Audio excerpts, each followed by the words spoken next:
All right. Assalamu alaikum wa rahmatullahi wa barakatuhu. We are officially live now. I am just going to bring in, just before we go live and get to the show, I just want to remind you guys to subscribe, hit the bell button so you guys are notified every time I go live. And we've got the Patreon, and we also have a YouTube membership now. So if you guys can check it out and decide if you guys want to become members or not. But we have been waiting for the show for a while. So let me go ahead and bring in our special guest that I've been trying to get on for a little bit, and just now is a good time. So let me bring him on, inshallah. Daniel, can you hear us? Yes, I can hear you pretty well. How's my audio? Alhamdulillah, everything is good. All right. So we had a lot of people in the chat that were just getting a little bit excited, so I figured I'd just go live before you got in the studio. Alhamdulillah, we had people with us. You've created quite a following here, and I think we want to get into partly why that is. But I don't think you really need an introduction for most of the people listening. A lot of us are familiar with the work that you've been doing and some of the issues that you've been tackling. We've had you on the Mad Mamluks as well too, so I've interacted with you there, and I think in light of a lot of things have changed from maybe 5 years ago in terms of the way the Muslims are heading, and I think this is particularly why I even decided to create a channel for that reason, because of the fact that I didn't like the direction that Muslims were heading in. So with that being said, I kind of want to get into some of the issues that you talk about. And one of the one in particular is about the rise of liberalism among the entire Muslim community, not just among American Muslims, but in general. We see this huge shift to of Muslims that traditionally were disavowing from liberal ideas, and now they're almost embracing this and making it a part of their daily life and agenda, essentially, even in organizations and things like that. So talk a little bit about that for some people who may not be familiar, like where you stand on this and how you view this new rise of liberalism among the ummah. Sure. Bismillah, alhamdulillah, salatu wassalam ala rasulillah. First of all, thank you very much, Mort, for having me on. I'm really happy to be here and excited to get to chat with you. The issue of liberalism is an expansive one, and it's something that has a long history that we can't really summarize in 2 minutes, but it encompasses a lot of different ideas. And basically, liberalism is a European colonial project. And we have to have this kind of expansive understanding of what liberalism is. We shouldn't just think of it like the Democratic Party. Because when you look at really the danger of liberalism, it's not constrained to one political party in the United States. It's an overall project that includes both Democrats, Republicans, libertarians. And the basic idea of liberalism is that we have to maximize human liberty and individual choice. And liberalism came from European thinkers who were fighting against religion, and they viewed religion, specifically Christianity, as something that chains human beings down, as something that really clouds the mind and is contrary to rationality, contrary to science. And they saw religion as a plague. And what they wanted to do, the entire project that began in Europe within the 16th and 17th centuries leading up to the Enlightenment, was to say that we don't need Christianity, we don't need scripture to understand what is right and wrong and what is actually correct in terms of a form of government. We can use our minds, we can use science that's completely divorced from revelation or from God's commandments. So liberalism has this history in anti-religion, and that was exported through colonialism. When the European empires, the British, the French, the Dutch, started colonizing different parts of the world, and they wanted to bring the people that they colonized into the light of liberty and freedom and these kinds of values. Basically, what they say is that we don't need God. We can just know what is right based on what maximizes liberty, what maximizes freedom. And that tells us what's right or wrong. The problem is that this is very contrary to all religions. It's in fact contrary to all forms of traditional life. Because if you look at any kind of traditional life, what you are obligated to do as an individual, as a person, part of a community, is you have certain obligations. You have obligations to your family, you have obligations to your community, you have obligations to your children. These are all duties that you have, and that's part of human life. That's part of being a human being. And it's what, in many ways, for many people, this is the sweetness of life, is having these kinds of duties. But what liberalism comes and says is that no, what's most important is your individual liberty. And if you have responsibilities towards other people, these are burdens on you, right? So we have to dissolve these kinds of relationships. We have to dissolve these types of burdens. And that's why you have this kind of individualism that is so rampant. And you have people like, look at a country like Turkey or Pakistan or Egypt, where the youth will say things like, look, I'm tired of having the burden of religion. Like, why do I have to pray? Why do I have to fast? Why do I have to be good to my parents? Like, why do I have to get married and be tied to a partner through marriage? Like, why can't I just be free? Why can't I just do what I want? So this is a kind of liberal mentality, and I'm really saying it. But you can see like this major contrast between an Islamic mindset and a liberal mindset. And what you find is that these ideologies, part of the liberal mindset is, or part of the colonial project was to get Muslims to think in this way, to think in a liberal mindset. Why? Because then they'll leave Islam, and they'll be more easily manipulated by the colonial power, because the colonial power can present himself as a liberator. We are freeing you from the shackles of religion. And they're very explicit about this, like in Egypt and in wherever Muslims were colonized. They would particularly focus on Muslim women, and they'll say, look, your religion tells you have to cover yourself and not mix with men and not go into certain places where men are. These are restrictions. They're taking advantage of you. Us, the liberators, Muslim, to save Muslim women. We're telling you that you don't need any of these things, right? So that was the message, and that's still the message today. And it's just a different form, like it's just through social media and satellite TV. So this is something that is affecting Muslims all over the world. And in some parts of the Muslim world, unfortunately, it's getting to be a bigger and bigger problem, where Muslims are not only liberalizing, they're completely abandoning Islam. Yes. So what would you say to people that make the argument that, well, if you look at the history of Islam, like throughout maybe the Abbasid period or the Mamalik or the different periods where they embraced, or even during the Tanzimat, like during the Ottoman Empire, where they began to introduce liberal ideas because of an ever-changing world. So what would you say in response to these individuals that say, well, look, traditionally as Muslims, we always had a bit of liberalism as we progressed throughout as an empire. So what would you say in response to these or this claim?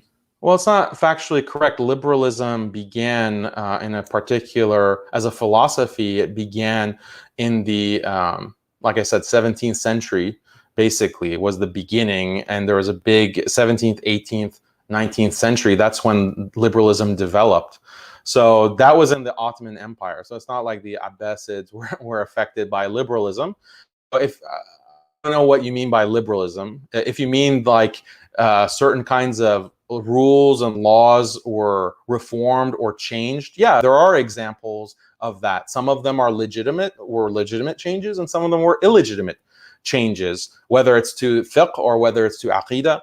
And we have to go back and evaluate those on a case-by-case basis. Or, I mean, we've done that evaluation, but we always have this kind of standard, this pillar of Quran and Sunnah and the interpretation, the understanding of the Salaf and the scholars in an unbroken chain. Like, this is our grounding.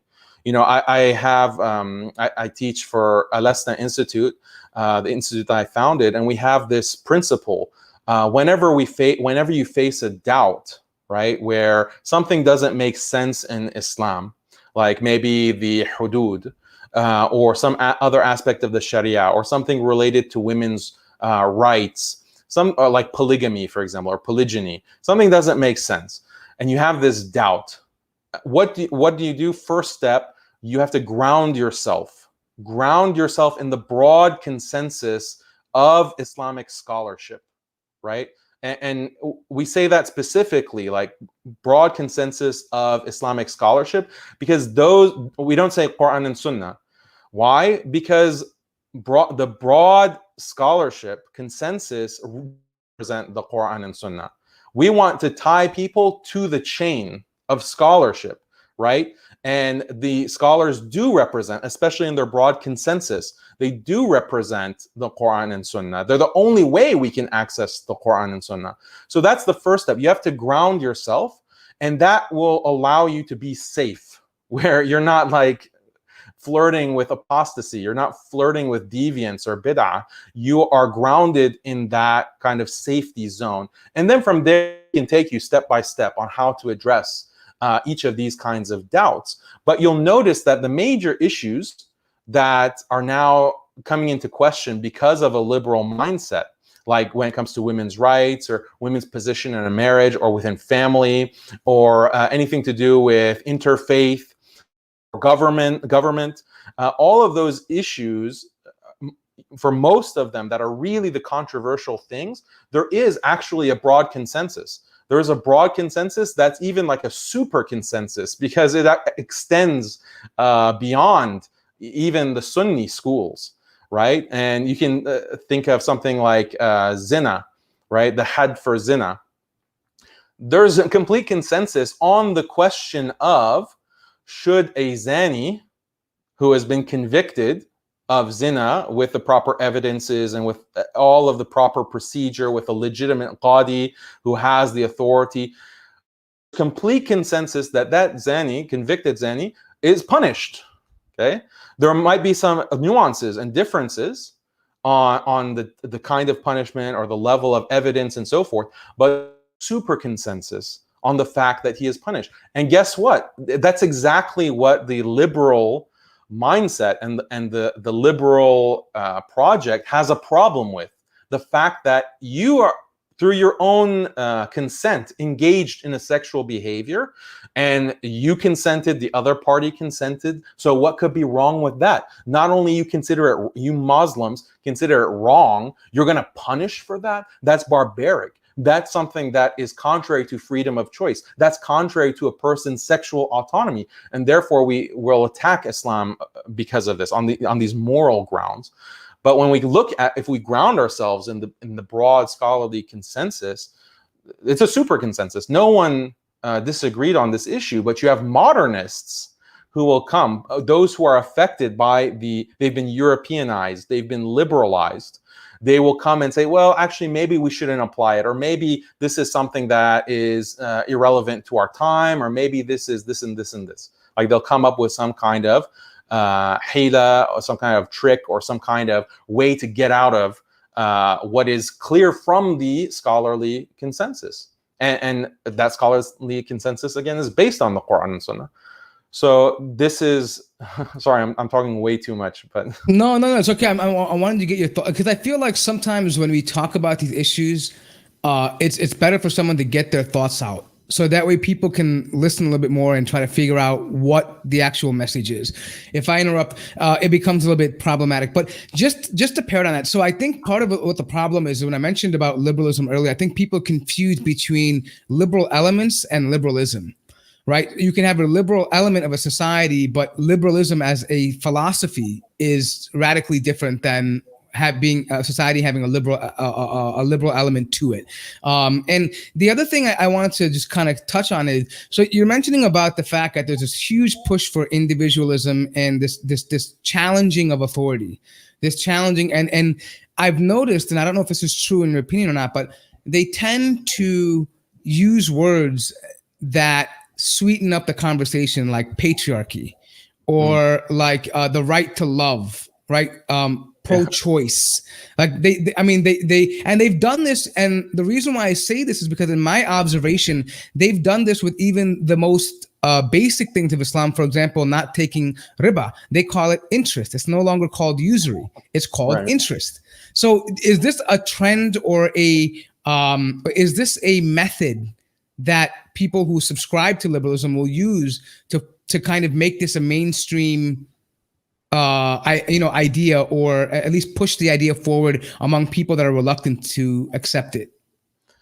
Yeah, playing with vocabulary is a big part of any type of socio-political control. Like if you change the way that people think, you can change the way that they behave. Or rather, if you change the way that people talk and the words used, then you can change the way that they think, you can change the way that they behave, you can change the way that they believe.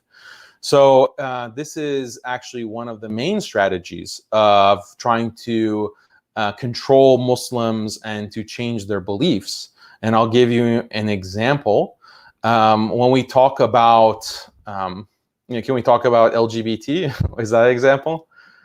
Hey, you can go with it. I mean, I don't mind. The show's open. So you want to talk about LGBT, BLM, whatever you feel like talking about, the floor is yours. Okay, well, I'll try to avoid violating any community guidelines. But yeah, I don't really worry about that. So you go ahead. Okay, alhamdulillah. So even like this word, like gay, being gay. There was a headline this past week that the Pope says that LGBT children are great, right? Yeah, so we love you or something like that. Yeah, like, we love you or something like that. God loves you. So like you read that, it's like, well, what does it mean to be an LGBT child? Like you have this acronym, and the Pope didn't mention the Q. So does the Pope think that God hates the Q's or the A's or the I's? So the thing is that what does that term mean? When you start using that term, you kind of accept this idea that being L, being G, being B or T is something that you're born with. And it's something that as a child, you are one of these things. But what is the basis of that? Like just by using the term LGBT child, you're adopting all of this other baggage and all of these other assumptions that you don't necessarily accept. Like we don't accept that as Muslims, or we don't say definitively that that's the case.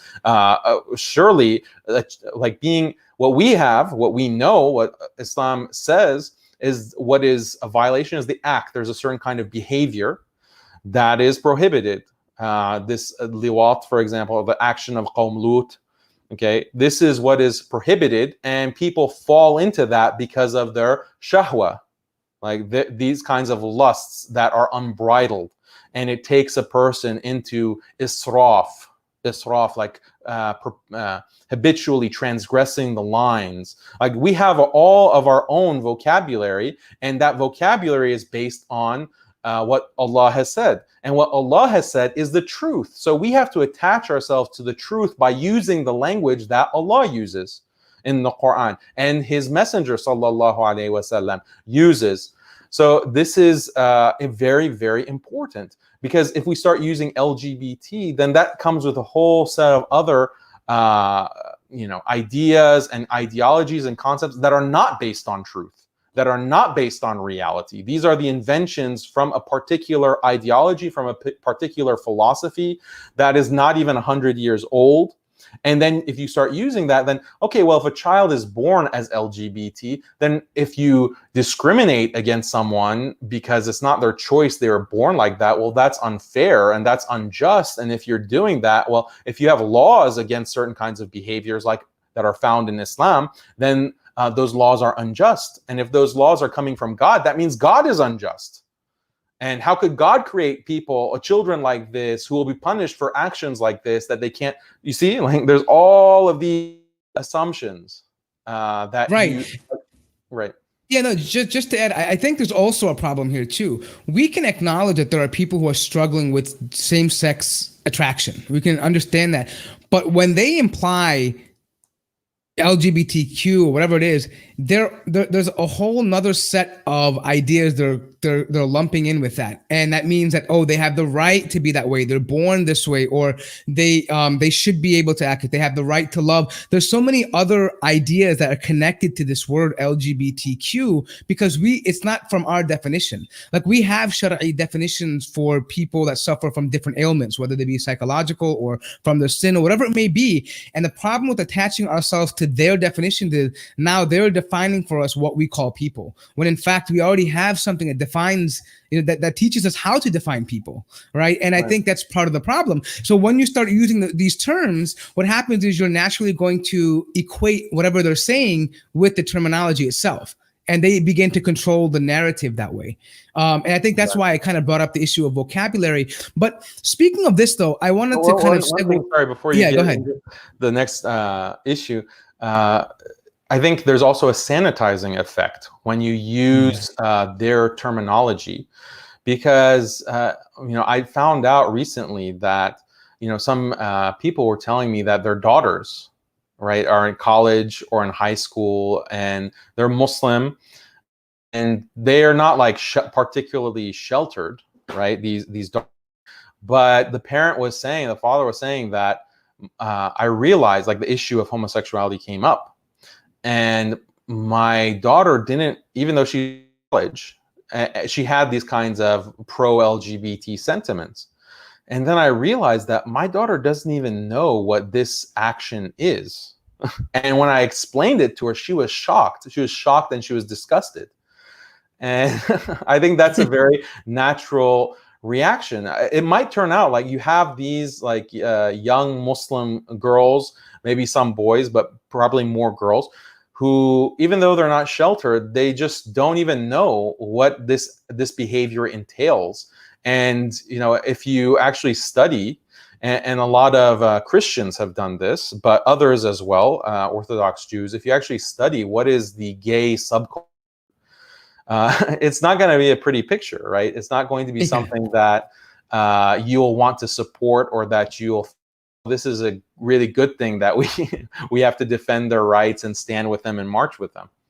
Right. Absolutely. I agree with you. And I think that is part of the problem, that they've made it trendy. Like, just put a filter on your picture on Facebook or Twitter, right? And it's, oh, you're supporting the right to love. I mean, what's funny, that, people have a knee-jerk reaction. I mean, at least 20 years ago, they had a knee-jerk reaction to sodomy. Like, that is disgusting, right? I mean, no one would even think about it, right? It was like, oh my God, how nasty, right? Now it's kind of gone away. But what I'm saying is, imagine now in Germany, where they are petitioning under the guise of the right to love to have incestuous marriages. The knee-jerk reaction right now is like, oh my God, how disgusting. But in 20 years, will that be a knee-jerk reaction, or will they have some kind of filter on Facebook and Twitter for, incestuous marriages? I mean, if it's all under the guise of right to love, and this is part of the problem that I feel with this liberal movement, it is not consistent in what it calls for. It's always selective in terms of who is, in terms of what their agenda is in that moment, right? Because you don't see them putting out, the right for someone to go marry their sister, provided that, people argue that, there's scientific reasons why they may not have children. But what about two gay brothers? What about them, right? What about this argument? You don't find the same level of commitment. And why is that? Because it's not something that, people will hopefully accept right now, right? The knee-jerk reaction is just too much. Well, that's the thing about liberalism, is that it conditions people to think in a very strange and weird way. And you have moral psychologists who have actually studied this.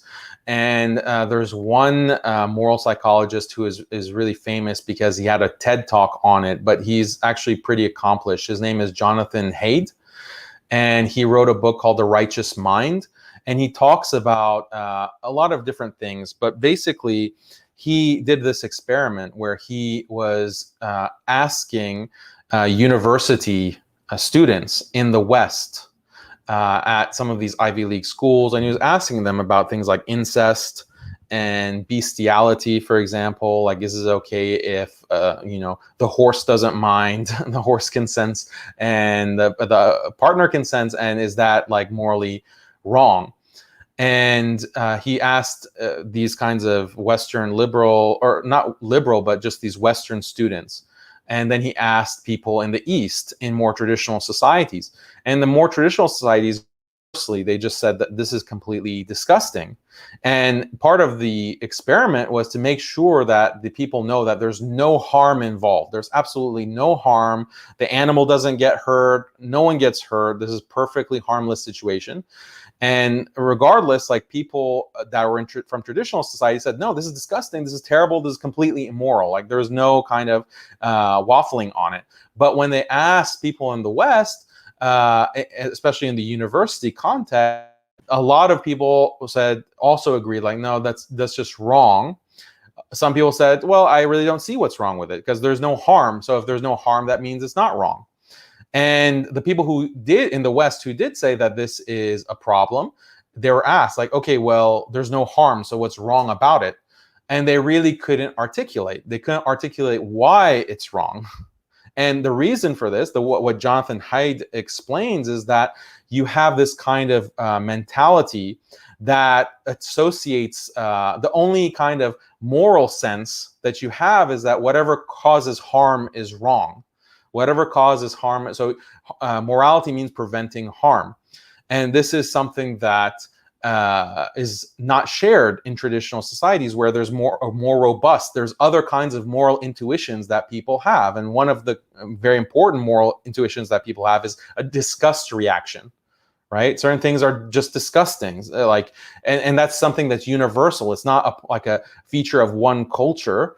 All cultures have this kind of disgust reaction. You'll find it even amongst children, like before they have a chance to become acculturated. They can express at a certain age, they express disgust at feces, at things that are rotten, like rotten food, rotten flesh.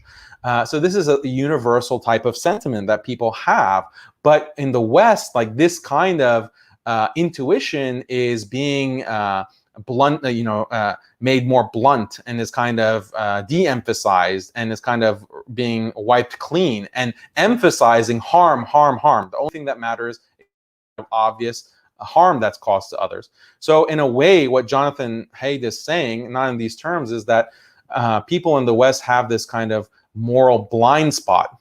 They're not really they're the complete gamut of intuitions that humans have moral intuitions are not present in the Western mind because they've been liberalized to such a great extent. Right. And you know what's funny is that a previous guest that, not guest, but a person you interacted with, Armin Navabi, that atheist guy, he's now going out making, and I interact with that's mainly what I do on YouTube, but it's funny, I find them, like, he's going around to different atheists and asking them to confirm and say that there should be nothing wrong with incest. Like, this is really what they're championing. This is how emboldened they've become, where, yes, our morality is fine. Like, they don't feel any shame or disgust. They're actually boastful about it, that we should have no problem with incest and things and this could be other things like bestiality or whatever else you want to add on to this list. And I found that to be extremely odd and I think this is the result of what we're seeing in partial. But that kind of leads me to the next thing. So what are, in relation to Muslims as us, because this is the most important part, what are some of the short-term implications of this, the effects, and the long-term effects of this? Like, because we're definitely, as me, I can see some definite short-term effects that are affecting us the way we are in our own circles, in our masajids, in relationships and interactions. And then the long-term, I can see, just to highlight, for example, I can see a complete loss of faith. At the very worst of it. So why don't you get into that a little bit and talk about that for a moment to show the gravity of this situation? You mean specifically for Muslims? Yeah, I would. If you want to do it generally, fine. But I think for me, I'm only concerned with Muslims. I could care less about the non-Muslims. They'll do what they want to do at the end of the day. But for us, we are supposed to be this honored nation, this nation that is, blessed and to be made righteous. So I'm concerned about us first. Yeah, that's good. It's good to have Muslim in your mind first. Yeah, when it comes to Muslims, the main thing is ilhad, just apostasy. People either becoming apostate, murtad, like Armin that you said, Navabi, and others, or they are not, they consider themselves Muslims, but they believe in these kinds of heretical things that take them out of Islam. One big thing is the acceptability of other religions. Right? All religions are acceptable. And if you disbelieve in Allah and His Messenger, sallallahu alaihi wasallam, you can still be a good person. This is a big, big source of ilhad, because you have these people who are Muslims who are falling into it.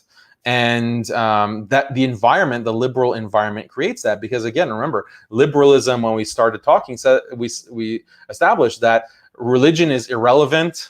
What God says is irrelevant. To be a good person, all you have to do is just endorse equality, freedom, and just be a free person. Don't harm others. Don't, basically, when you say don't harm others, it means don't infringe on the liberties of others, and then you're a good person, right? And so you have many Muslims who start to intuitively feel this, and they don't feel any kind of disgust, or they don't feel any kind of aversion to kufr, or they don't feel any aversion to shirk at all, or they just don't have that sense anymore, because they've been liberalized in a world that says that, look, we'll tolerate religion, right? We're not trying to wipe out religion, but just know your role, right? Know your place.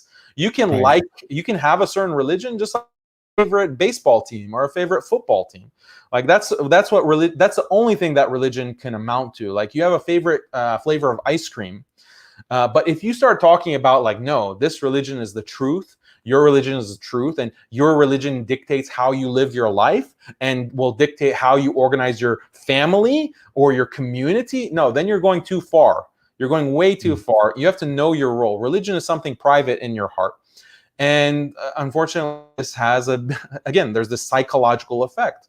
So that's a big deal, the acceptability of other religions that's causing ilhad. You also have a lot of feminism. And feminism is a sub-branch of liberalism. And what feminism does is that it introduces this kind of distrust for men. It introduces this kind of even hatred for men. And even the word patriarchy is supposed to be a dirty word, like, oh, this is a patriarchy, right? And Islam, whether these feminists like it or not, Islam is a patriarchal religion, right? Because nasab, like your lineage goes through the patrilineal line. That's number one. And then number two, you have this kind of male authority. The Imam is a male. The Khalifa is a male, right? The Amir is a male. The husband in the family, he's the head of the household. And that's explicit in the Quran. Al-Rijalu qawwamuna 'ala an-nisa. Men are the authorities and caretakers of women. So there's a clear kind of hierarchy of authority. And liberalism is completely against, or claims to be against, hierarchies. And feminism, of course, is completely against hierarchy. But this is something that's in Islam. So you start messing with that, and you start attacking that, and you start saying that, well, we need to reform these patriarchal aspects of Islam. And actually, why isn't the case that women don't have the same right as men to divorce in marriage? This is unequal. This is not equality. We have to dissolve that. We have to reform Islamic law, and we have to make it so that, no, women have an equal right. Okay? What you're basically doing there, if you're a Muslim and you're doing this, is you're saying that you know better than Allah, or that these feminists from the 20th century, the 19th and the 20th century, know better than Allah and His Messenger, sallallahu alaihi wasallam. That's what you're saying. In reality, like, we can talk about, like, okay, human nature, and we can talk about things like hypergamy and what women are naturally attracted to, right? Because they did surveys and they asked women, do you prefer to marry someone, or are you more attracted to someone who is bigger than you and stronger than you and has higher status than you, is like this kind of macho guy, or do you want someone who's equal to you? And women universally prefer the big, strong, macho guy.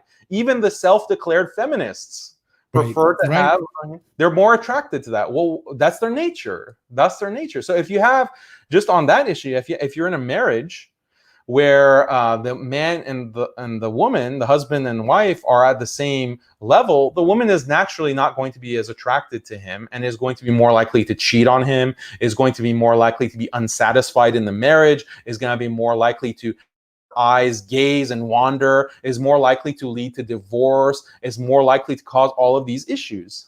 Okay, just on that level. And the feminists might deny it. They might deny that that's the case, but it's been proven over and over and over again. That's part of the reason why the divorce rate has been skyrocketing in the West. We see it. I mean, society today is evident of it. I mean, there's no doubt about it. The divorce rates are high. The single motherhood is high. Even the ones the age of marriage is higher. The amount of children they're producing is lower. I mean, every single stat that we have, combine them together, and it directly relates to this idea that women are somehow going to be equal to men. And actually, there's a woman, Erin Pizzey, I think, or yeah, she was one of the early founders of the feminist movement. Like, she was part, and she founded the first like women's battered shelter in England. And she was back in America in the 60s, and she comments on this. She said that the the feminist movement originally started to be like this communist Marxist idea, and they realized they weren't getting enough traction. They weren't getting money. The early days, they wanted to just basically get women, some birth control and some, those kinds of things to help them avoid, being, their complications from abortions, whatever. But they decided that they wanted more money, and the money was in the idea of making men the enemy. Like, the idea was in the fact that, hey, we're no longer going to make, capitalism the enemy. We're going to make men the enemy. And they had this beautiful strategy of not only are they going to make them the enemy, but they're going to make them guilty about being a man, and then in turn support them and give them money, and then they're going to be able to elevate their cause by doing that. And if you look at this, that's why you see so many phases of feminism. Even right now, internally, they're fighting each other. Like, they don't want to accept different phases and saying, wait a minute, this is going too far. Without going too far into that, I think this is going to move more into like, okay, there are people now who are Muslims and they're part of this, and they're feeling this pressure to become social justice activists because of these kinds of issues, right? Now, I'm not necessarily saying that there is no social justice activism in any way. I mean, Islam has its own criteria for what we should stand up for as far as truth, but I guess talk about that. Like, what is the harm of these individuals when they start going and engaging in like these random like BLM groups and just groups set up around these loaded terms? What is first of all, why does the left do that? And then what is the consequence of being part of these movements? Well, a lot of these movements are a package deal. If you buy into them, you have to take on the whole agenda, right? And with BLM, Black Lives Matter, that's very much the case. In terms of sociological engineering, this is something that you can just think of. Like, if you're trying to introduce something really radical into a society, attach it to something that is unobjectionable, right? And it's very unobjectionable to most people that police shouldn't just go around killing people for their race, right? Or mistreating people just because of their race. That's a very simple, acceptable moral claim or moral principle that pretty much everyone can accept. So if you have anything that is more objectionable, like, okay, we need to support transgender prostitutes and make sure they have a right to work, and we have to have these kinds of gay by the way, in elementary school. By the way, they're sex workers. They're not prostitutes anymore. This is the new term. They're sex workers. Yes. Sorry, my bad. I'm not politically correct. Yeah, CD, they're sex workers. Okay. I'm gonna get canceled. They're gonna find out that all the people that are my fans are gonna the canceled for that. But so yeah, they'll attach those kinds of causes to Black Lives Matter. So then it becomes a package deal. So you can't, when you have to realize that, you have to be sophisticated enough if you're an activist. And it's something that someone like Malcolm recognized, made many statements where I'm not going to be co-opted by your movement. You're not going to set the terms for me. I have my own moral voice, and it is guided by God. It is guided by Islam. And when he became, converted into Islam after the Nation of Islam. So that's the kind of strong, powerful voice that is grounded in true morality, in grounded in reality, because reality is defined by Allah, the Creator, and it's taking away this danger of falling into these ideologies that are being kind of shoved down our throats in this very deceptive way, this kind of social engineering way. And this is when we look at even the women's movement, a lot of these feminist causes. Okay, they don't just come and say that, okay, men shouldn't beat their women senseless, like their wives senseless. Men shouldn't beat their wives. Everyone agrees with that, right? Everyone, even all Muslims agree with that. There's no such thing as beating your wife and unjustly and just being this tyrant. There's no such thing like that in Islam. But they say, okay, they attach the issue of we need to have women in the front of the masjid and speaking and kind of having this representation, and we need to have women in all of these positions of leadership, and we need to have women in this and that. We need to have women who feel who have the freedom to dress exactly like they want. They attach all of these other issues that are contrary to Islam, and they go completely against Islamic ethos and Islamic spirituality. But they shove it all in, and they make sure to tie it to something that is unobjectionable and Islamically, sound and valid. So with that being said, so I kind of want to segue into what I know a lot of people are wondering about. So there's this whole thing. I'm sure you know it's coming. Okay, you know that there's this whole thing going on between some of the posts that you made about institutes like Yaqeen and some of the individuals that are there, and what's going on with their attitude toward these issues and how they're embracing some of these ideas, or at least maybe arbitrarily. They're not really like just maybe not directly saying it, but indirectly they're coming out and they're kind of enabling a platform for it. So I guess let me just kind of get into some of the tougher questions first, because I think people want to know about this. Is this something personal for you? Like, is it, or is this something just because of necessity that you are choosing to address this? Or is this a personal beef that you have with these organizations? Is it something that you feel that maybe they've wronged you? Or is it just something that you actually, signed up for because it is, there's an issue for the Muslims to be really worried about? Wait, which organization do I have a beef with?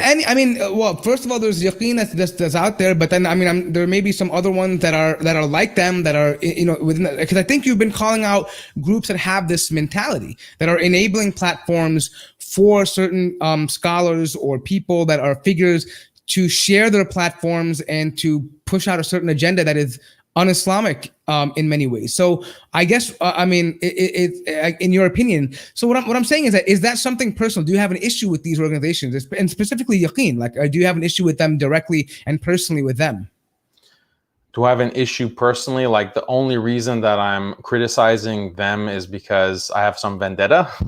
Right. Yeah. Like, some people would say, hey, you used to work for them. So maybe, is that an issue? Is that why you were, are you a disgruntled employee? Are you sour about a relationship? Like, that's what I'm getting at pretty much. Okay. That is that's kind of what people might be saying in the I've seen on Twitter, and I'm taking what people, and by the way, none of this is what I'm saying. I'm taking questions from people on Twitter and comments. I want to address that like straightforward, because I think what they're doing is it's sad that when we have a community, people tend to discredit the individual, i.e. via ad hominems, rather than the actual issue itself, right? So what I'm saying is I want to bring all these doubts, all these questions, and just throw them at you and see what sticks, right? So right now, do you have an issue with Yaqeen? Like, do you have a personal vendetta because you got let go, or you got fired, or you walked away?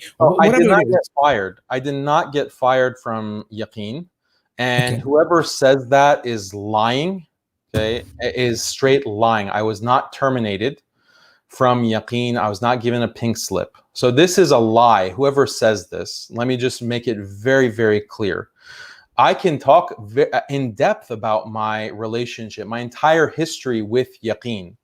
I am not doing that at this moment because I consider certain things that happen to be an amana. Okay, an amana. That means something that just transpired between us, and I'm not going to disclose it. But if I see that they are people at Yaqeen or affiliated with Yaqeen are spreading lies or misrepresenting or trying to present things in a way that they in fact were not, then I have the right to disclose exactly what happened, exactly the history. Trust me, like I would love to give you guys the whole story. I would love to give you the whole story of what happened. And I have nothing to hide about that, actually. It makes them look very, very bad, okay? But I've tried to take the high road and focus on things that are public, things that are very clear, right? And a big part of why the relationship ended with Yaqeen is because of these issues and the direction that they wanted to take with the organization. I was the one of the first full-time employees, one of the first full-time employees I was hired as a director for Yaqeen. And I was the only employee that relocated. The only employee that relocated at that time from California. I was in LA, moved my whole family and all of our stuff from LA to Dallas. And I drove that U-Haul, right? I drove that U-Haul for 4 days. And what broke that relationship, so I was very invested is what I'm trying to say. And I had a certain vision. Okay? They recruited me to be in this position, and they recruited me, and there were certain guarantees. They knew what I was about, right? I didn't clearly understand what they were about, right? Yeah. So 1 second right there. Well, so yeah, I mean, let me just so we can kind of gain this a little bit, so people eliminate any doubts. Were you exactly Daniel Haqiqatjou as you are today? Were you the same way when you approached them? When you walked in and said, "Hey, you know what?" When you accepted an offer, did you say, "I'm going to be talking about these controversial issues that many mainstream Muslims would probably"? I was talking about it. You know, I was this kind of controversial type, quote unquote controversial. I don't say anything controversial as far as Islam is concerned. Everything I say is, like I said, grounded in the broad consensus of Islam. But it's controversial if you're a liberal, it's controversial if you're a feminist, it's controversial if you're a modernist. So for example, in 2014, I was in controversy, quote, because I had an article for Muslim Matters on the hypocrisy of feminist outrage. The hypocrisy of feminist outrage. Look it up. It's still on Muslim Matters. And basically what I say in this article is that, yeah, feminists are criticizing men for catcalling and for this kind of harassment. And there's no room for us to accept or to justify harassment or street catcalling or anything like that. But it's also, women need to take responsibility, and feminists especially need to take responsibility for the sexualization of the culture, that they're creating this sexualized culture. And if you create a sexualized culture and you're sex positive, quote unquote, and you tell women that they can dress however they want, no matter how scandalous or how arousing, that's their right, well, there's going to be like a human response. Like, we're talking about human beings. So I wrote this without summarizing the entire paper, and it caused backlash. It caused a lot of backlash, actually, to Muslim Matters and to me. And this was pretty much like, this wasn't something new. And trust me, like, it was part of this discussion before I agreed to join Yaqeen, that you know what I'm about, right? You know about these controversies. Like, do you think that they would just bring someone on as their director without knowing what he writes about and how he thinks and what he, in that same year, like the same year that I joined Yaqeen, I was very loudly criticizing a segment of the American Muslim community, because they had just finished mourning the death of Muhammad Ali and praising him as a hero because he refused to go to the Vietnam War, and he was a conscientious objector, and he lost his heavyweight title because of that. He made those principled choices. And then this was the 2016 election season. You're praising Khizr Khan, this father of a Iraqi soldier, like a American captain in the U.S. Army who was in Iraq killing Muslims. And this is his father, and you're praising him just because he happens to be positioned for the Democratic Party. Like, don't you see the contradiction in that? So I was very critical, and I was kind of using that kind of language to criticize and even mock, right? So this is what I've always been about. People say, "Oh, Daniel has changed." First of all, like, I don't know if that's a negative thing. People always change and they evolve and they adapt. Okay, you can't just say you change, that means it's bad. No, show me why it's bad. But actually, it's not true. Like, I've been writing in a very critical way of some of these ideologies since as far back as 2011. I was writing about liberalism in 2011 as a philosophical concept. So I'm not denying that my style has changed, because I've realized that we're desperate. Like, things are getting really, really bad. And you alluded to it when you're saying, like, how is this affecting the Muslim community? And I'm seeing certain things that we would have never thought 10 years ago would be accepted, would be like normalized within the Muslim community. And here we are in 2020, and it's being preached from the minbar. Someone like, imagine like Ilhan Omar. Okay, Ilhan Omar, who has this long history of far left progressivism, standing with LGBT, talking about feminism, all of these things. 10 years ago, she wouldn't have become like this phenomenon in the Muslim community. Alhamdulillah, she's kind of fallen off, I think, in most Muslim circles, hopefully. But I got a lot of flack for criticizing Ilhan Omar. But why? Why should that be controversial? Like, how can you support someone like this just because she is seen as a darling of the left wing? Then that means that she's someone good that Muslims also have to support? Yeah, so with regards to that, so I understand that. Look, I'm not going to say, like, here's the thing. There's certain good from her and there's certain bad from her. Just because she's a Muslim doesn't mean you support her completely. Like, for example, the fact that she wore a hijab in Congress, okay, I can give that to her. But it's a turban, it's not a hijab. Yeah, I mean, a turban. Look, we can get into the technicals, but like putting nowadays. It could be considered one. I get it. But what I'm saying is it's still a first of one. But what I'm saying is, to me, even if I were to accept that premise, right?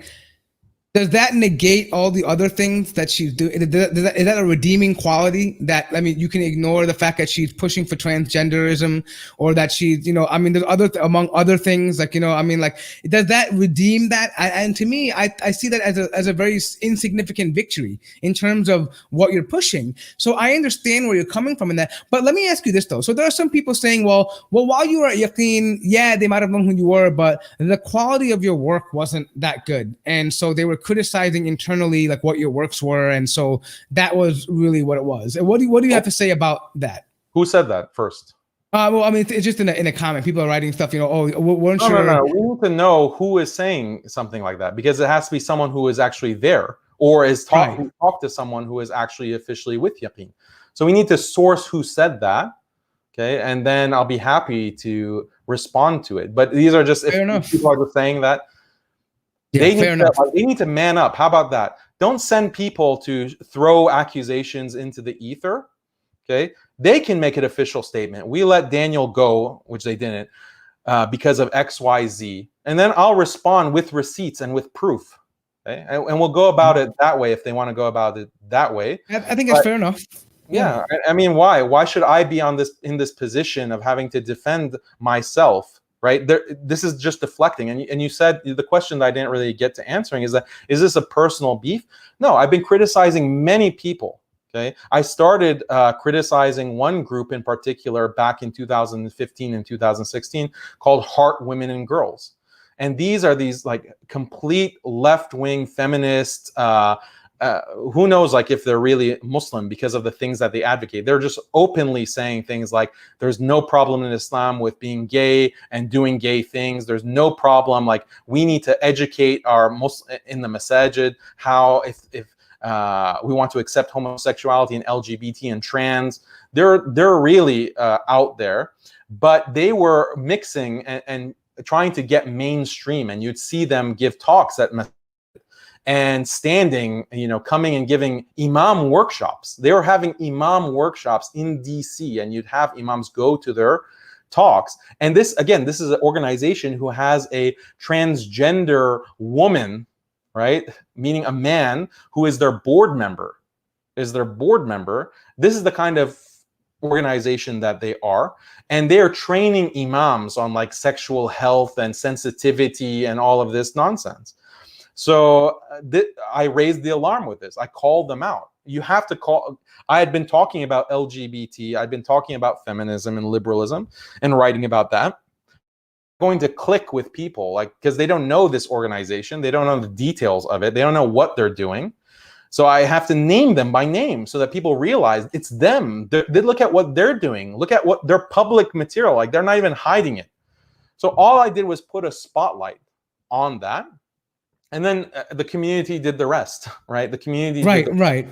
And that's all that's needed, right? So what's wrong? What's wrong with the spotlight? So if people want to say that Daniel has changed because before he was critiquing ideologies and now he's critiquing people, that's true. I did make a conscious shift because I was realizing that just talking about the ideologies is not enough to make a change. And we are in desperate times. We don't have the luxury to just sit back and hope that people will put two and two together. And it's not fair. Like, people are working, they have their own lives, they have their own families. They're not there to do research on every little person that comes and is placed on the minbar, is placed in front of their community and say, oh, this is a leader, follow him, this is a leader. They don't have the time for that. So I'm not trying to do anything like spying on anyone or doing investigative into like secret documents. No, this is all on their public social media, public websites, public everything, and just shining the spotlight on it. And then you decide. It's not a personal beef with Yaqeen. I've called out so many different organizations, so many different imams, so many different feminist activists. Okay, why care, right? ISNA, ICNA, Heart, we can go through a whole list. Linda Sarsour, Zahra Billu, Zaytuna I've called out, Hamza Yusuf I've called out, Sohaib Webb I've called out, Khalid Latif I've called out. Okay, what's this idea? The only people who are saying that Daniel is obsessed with us is Yaqeen. They're the source of this kind of messaging. No one else says this. No one else is saying this. So this is very suspect. This is not how you defend yourself, Yaqeen. You defend yourself, if you can defend yourself, by focusing on the issues and focusing on, they need to focus on the issues instead of trying to attack me and spread rumors, false rumors about me and my employment and my relationship and so forth. Does Yaqeen think that anyone who has any relationship with them can't criticize them? If you have any kind of relationship with Yaqeen, if you work with them, if you volunteered with them, if you contributed to them, then forevermore, you can never say anything bad about the organization. What kind of objectivity is that? What kind of like ethics is that? Right. So I just want to interject here. So by the way, I'm not saying that Yaqeen said these things. I just want to make sure, because I don't want you to pin it on Yaqeen and come back and say, oh, Yaqeen said these things to me. No, Yaqeen did not say anything. We did reach out, but it just wasn't meant to be. But the point being is that, however, I get where you're coming from. Like, there are issues that need to be talked about, and I have a few follow-up questions to that, but I want to kind of ask you about this as well too, because it's kind of related to this. Generally, I mean, and I think it's not really a question, but something we should talk about. Generally, people, when you're giving advice to people, generally and first and foremost, it's usually done in private, right? And then before, I think, until you've exhausted the methods of trying to advise and give someone nasiha in private, especially when they're in a position of power, or influence, it becomes almost by necessity to have to speak about it publicly. Not so much about the sins of the individual, but to the actions to which they're calling for, it which becomes essential to refute against. And this is a fundamental belief in the Quran, to enjoin the good and forbid the evil. I mean, I don't think any scholar has had an ikhtilaf in the opinion of what that meant. Like, if there's something that, if someone is calling to something which is apparently bad for the ummah and un-Islamic, it is the duty of every Muslim to say, wait a minute, that is not Islam.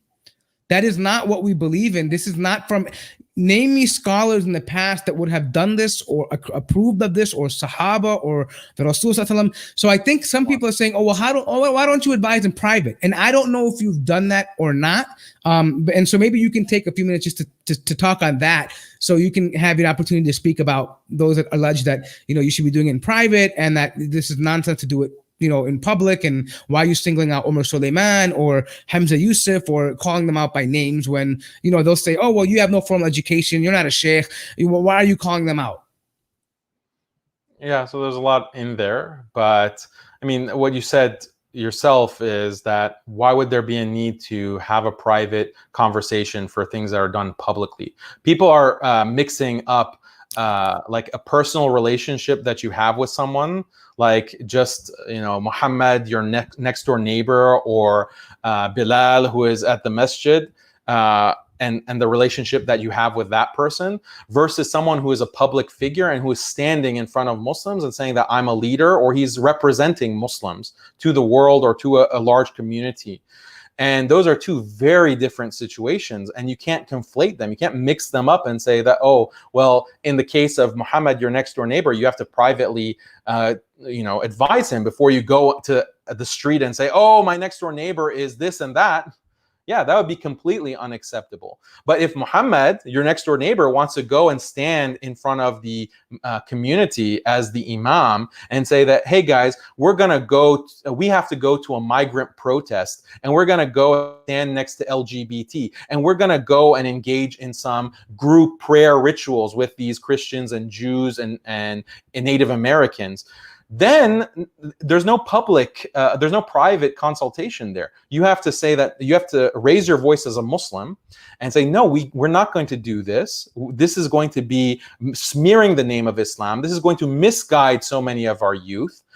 You have made a public stand, and you're calling the community to something publicly. So we're going to publicly refute you. We're going to publicly say that this is wrong. These are two completely different scenarios, right? And so many people I criticize, some people that are confused about this will say, oh, did you talk to him privately? Like, what do you mean privately? I don't have these people's, many of them, their numbers in my phone. I don't have Hamza Yusuf's number on my phone. I don't have Linda Sarsour's number on my phone to go call. And even if I did, why would I? Like, she's doing something publicly. I'm not going to go call her and try to say, oh, do this and that. Her damage is public. The damage has already been done by what she's doing. So at that point, if she wants to call me first and say that, hey, Daniel, I was planning to go on this LGBT march, is that a good idea? Then I advise her privately. I don't go and say, oh, guess what, everyone, Linda Sarsour is planning she told me that she's going to do this, right? So that doesn't make any sense. But even with all that being said, there's no need for private consultation on those issues when it's a public wrong that's being done. I was at Yaqeen. We had those conversations. I shared an office with Omar. We're in the same office. Our desks were a few feet apart. We had many conversations about these issues. We had many conversations about aligning with this kind of progressive left wing and the effect that it has on the Muslim community. We had many conversations about what kind of approach and methodology Yaqeen as an institute should have. Many conversations, right? So if people want private advice and are telling me, oh, you can't give public advice until you advise privately, well, that happened as well. Right. Okay. Well, I mean, fair enough. I mean, again, I believe there is some confusion about that as well, too. I mean, and people understanding about that. But what about the arguments where I think I may have some moments where I feel like, hey, you know what? Maybe you were a little harsh in the criticism. Like, hey, for me, like, I find comedy a lot. I laugh a lot. Okay. And so I enjoy the banter. Like, I enjoy, okay. I enjoy the skits. I believe the best way to counter stupidity is by mocking it, right? Just to basically just so they feel stupid even presenting it, right? Right. So I get that, but for some people they feel that it's too much, Daniel. Like, Daniel, for example, I'm going to give an example that I thought was too much. Now, I'm not saying you referenced this, okay? But there was a graduate of Qalam Institute, and I think at the same time, a tweet came out of you about saying glamour hijab shots or something like this. And I think people will put two and two together. I'm not saying you intended it. I don't know what your intentions were, but I felt like, man, this is a girl, like she's a product of her environment, and they're just happy she graduated. Like she's not really a platform, you know. I love Alam, but I don't. She's not really someone like a Linda Sarsour who's calling for people to like, you know, grab fetuses out or whatever, you know, and no crazy stuff like this. You know what I mean? Like, so I felt like, hey man, like, you know, pick the battles. You know what I mean? Like there are certain things that are like, you know, that I feel like I really need the attention, and some things that are just more like, all right, well, yeah, it's messed up, but it's a product of the environment that we're creating. Do you get what I'm saying? So how do you feel about like the people who say, like, okay, I'll give you an example. If you have like a person like Omar Solaiman, or you have the likes of Linda Sarsour that are there, and they're influencing a younger generation that are going to school and they're in academia with them, or they're being instructed by them, right? Don't you think that their understanding of what is modest and what is not modest is going to be influenced? Of course it would be, right? So if they're going to an institute that has ties with individuals, she's a victim of that institute. Right? I mean, that woman who, you know, do you get what I'm saying? So I feel like instead of blaming the victim, yeah, go ahead. How do I blame the victim? I didn't even mention any particular person. People, so that's the point, right? I made a general comment in order to avoid putting negative scrutiny on that person. But that person's tweet went viral, right? And it was being shared across social media. And I would just make a general comment. And it's not a small issue. Actually, it's a very major issue. It's a very major issue that is affecting a lot of Muslim sisters who think that there is absolutely no problem with having like a smiling picture of themselves or like this kind of filtered shot of themselves online. And there needs to be like some pushback against this. And when it's the Islamic institutes that are promoting this, you have some of these Islamic institutes that are putting pictures of their students. They're attractive students, men and women, showing them together, like they go on Hajj, or not Hajj, they go on Umrah, or they go on this kind of retreat, or they're having workshops in classrooms. And it's guys and girls, young, non-mahram, sitting together, smiling, playing games. They're on a trip. They're going to Umrah, and they're taking a group picture, like a group selfie. And this is an Islamic institute. So if people aren't sensitive, if the community is not sensitive to that anymore, then that's a bad sign. Like zina is something that's real. Zina is something that's real. The harm of zina, the harm of not lowering your gaze, the harm of gender mixing. These are very, very dangerous things that Islam warns very clearly about, and scholars were very serious about the harms of these things. And now we don't even think about it. We don't even feel about, oh, this is a nice, attractive Muslima, and now she's an alima. She's ustadha, she's sheikha. And she's posting like her selfie, smiling, like with the filtered shot.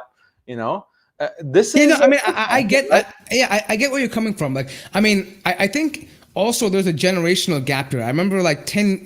I think you may be a little bit younger than me, but years ago, this was never the norm to even have a Muslim sister on a flyer of a conference or on a website, or like it just wasn't normal. I don't know what world people are living in. Like, do people just not know what desire, like male desire, is about, and like, the way male mind works? Just because it's become like we live in a hypersexualized global environment, that doesn't mean that we just give up and we say that, okay, now those standards are our standards, right? That's causing a lot of harm. There's the story of this brother. He got married. And his agreement with his wife was, look, we're going to get married, but you have to take down your Instagram. I don't like that there are guys following you on Instagram and are seeing all of these pictures. You have to make your profile private. And naturally. Yeah, but look at this. She said she agreed at first. Then when they actually had the nikah, he noticed that, okay, she had gotten ridden. I don't know how you do it because I don't really use Instagram, but she had made it private except for two guys that were still following her. He's like, who are these two guys? She's like, oh, they're just my friends, you know, just casual friends, right? And he was like very disturbed. Like, didn't we agree? Like, we have to, I don't want guys looking at you and seeing your pictures. Like, why are you controlling me? Why are you trying to dictate my life? Why are you trying to ruin my life? This is my Instagram. It's my right to express myself. and you're trying to control me. And then she got her family involved. And her family, like his in-laws, basically said, like, what's this abuse? Like, why are you trying to control her? She's an independent Muslim woman. This is not acceptable. Really, I'm not exaggerating. This was what happened. His marriage was destroyed. His marriage was destroyed because of this one app and this desire to want to show your beauty, and it's become normalized. So these things have consequences, and if we as a community tolerate it, and whoever calls it out and says something, you have this mafia gang who comes and attacks and calls themselves, oh, we're classically trained alim. I'm a classically trained alim, and he's going to call into question your manhood and start hurling abuse at you and all of this nonsense. This is sick. This is really sick. So that's part of the thing I want to follow up with. So in return, I'm sure, and this is, I just want to be clear. I find this to be absolutely disgusting, and it angered me. But someone in retaliation put up a picture of your family, in terms of maybe a previous picture, and for when I heard about that, like, okay, first of all, you can answer about why that it was there or not, whatever it is. But I'm saying, for me, if you are saying that, that there is that you're attacking somebody, or that you're calling, by the way, you never mentioned anyone by name. You didn't use that specific picture and like that. You didn't call anyone by name, but they have gone out now and intentionally took someone's picture who they know who it is, who they know would not like it. And they chose to expose that. You tell me what's worse. Doing something you know for a fact that individual would dislike, versus someone commenting on something somebody made public. What is worse than anyone's? I think any rational-minded person will tell you that taking an information of someone which they do not want to be public and do not want to expose of, and making it public or more available, is clearly wrong. It's clearly wrong. It's like taking a picture of someone. Let's say I converted to Islam and I had a picture of my jahiliyyah of doing something, and I was doing something, and you purposely now, to attack me now as a Muslim, you go and post that picture of my jahiliyyah. What does that have to do with me? I mean, there's only malicious intent in that. So I want you to talk about that for a minute, because I think some people are like, well, why is that picture still up? And if you feel so strongly about, glamour shots and blah, blah, blah, why is that picture still up? So maybe you can address that.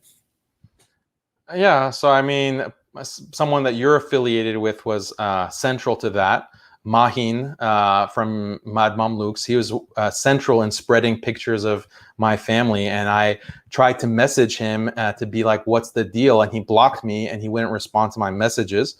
So I consider him a huge coward because of that kind of behavior. Digging up, I don't know if he dug it up or others dug it up, and gave it to him, and spreading pictures of my family from 10 years ago, right? Barely out of college, okay?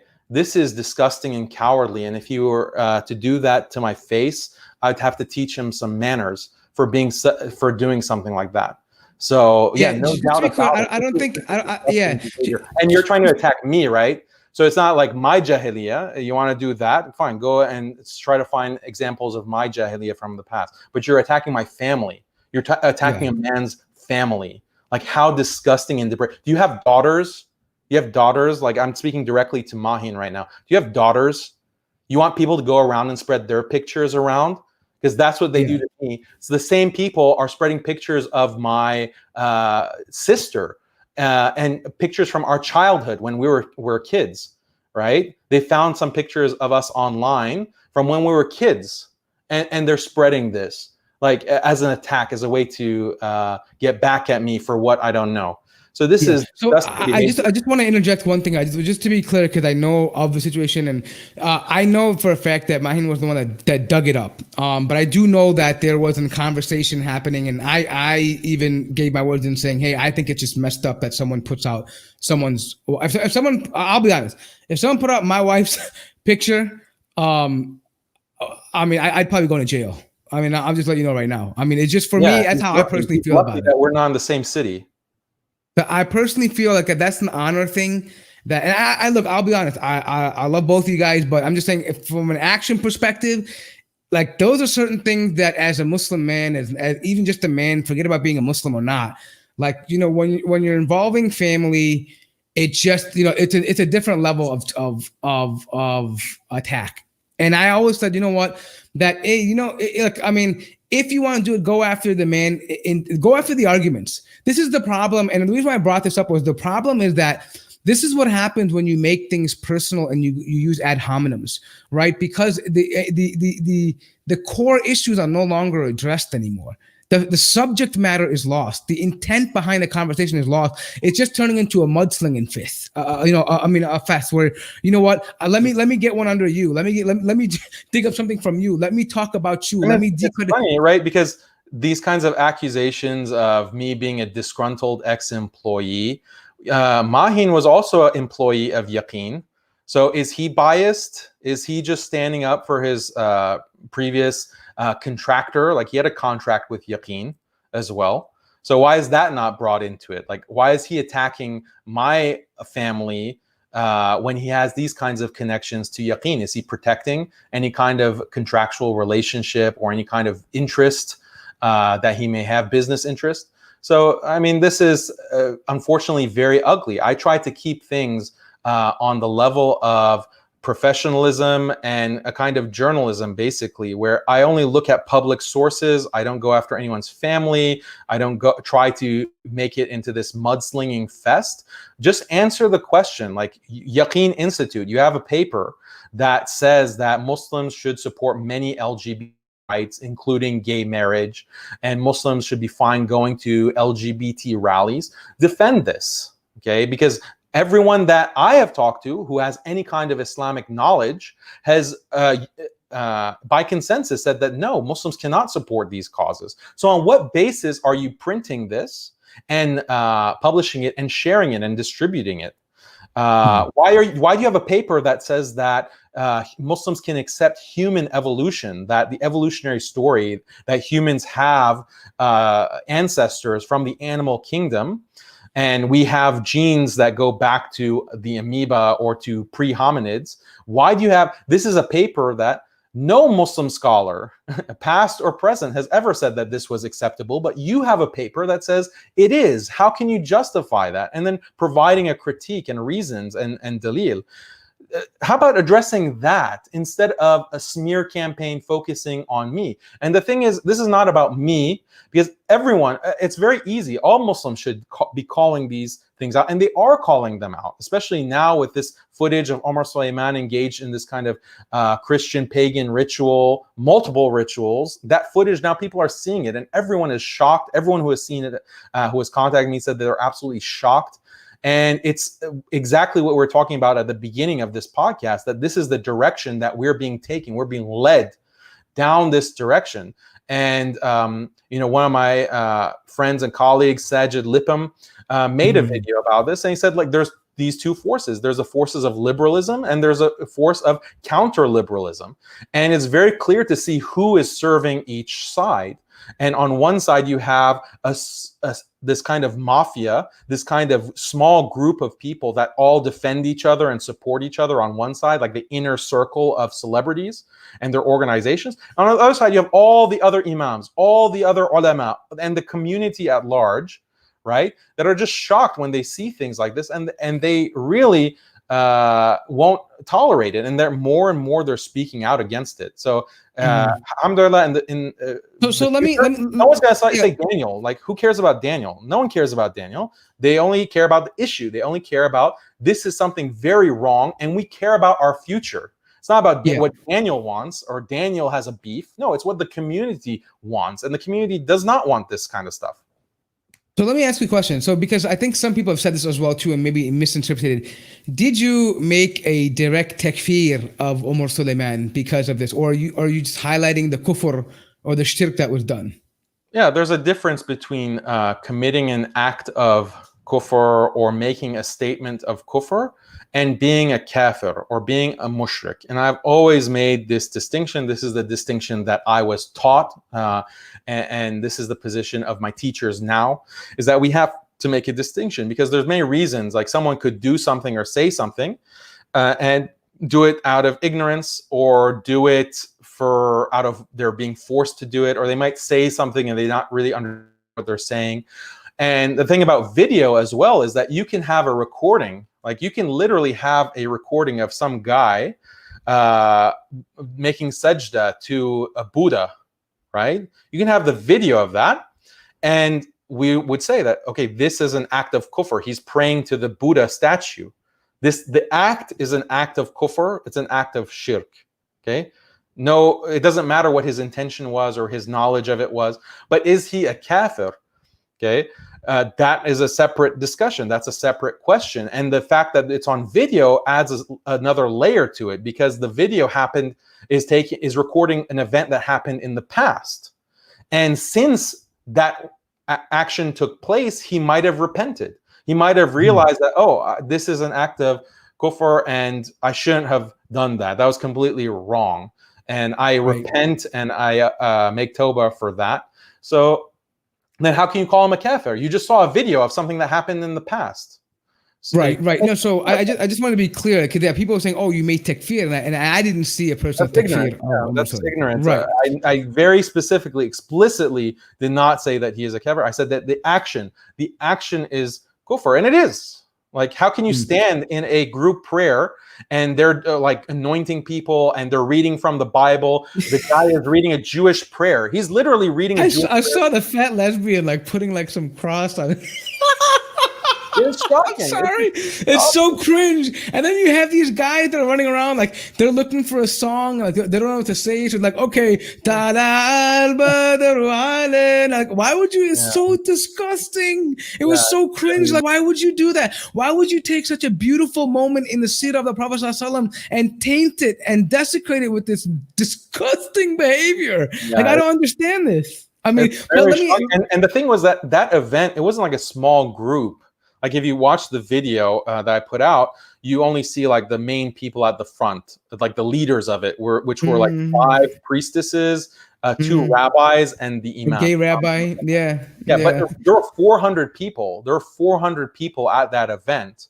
So it was not like a small thing. This was a big organized event. They had buses bring people to the site. It's called the Border Field State Park in San Diego.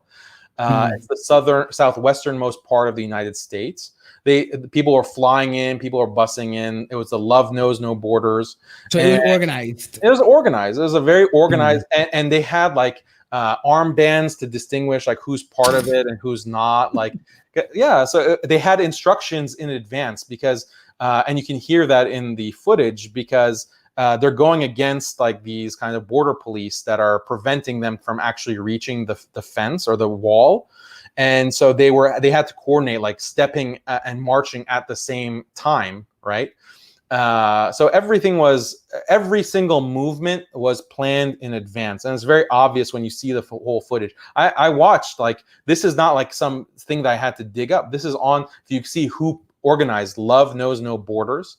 And it's a certain organization of Quakers. I don't know if they're the only organizers, but they're the ones who had footage, 3.5 hour live stream, and it's on their page. You can watch it and see everything what these activists and Omar Solaiman were doing.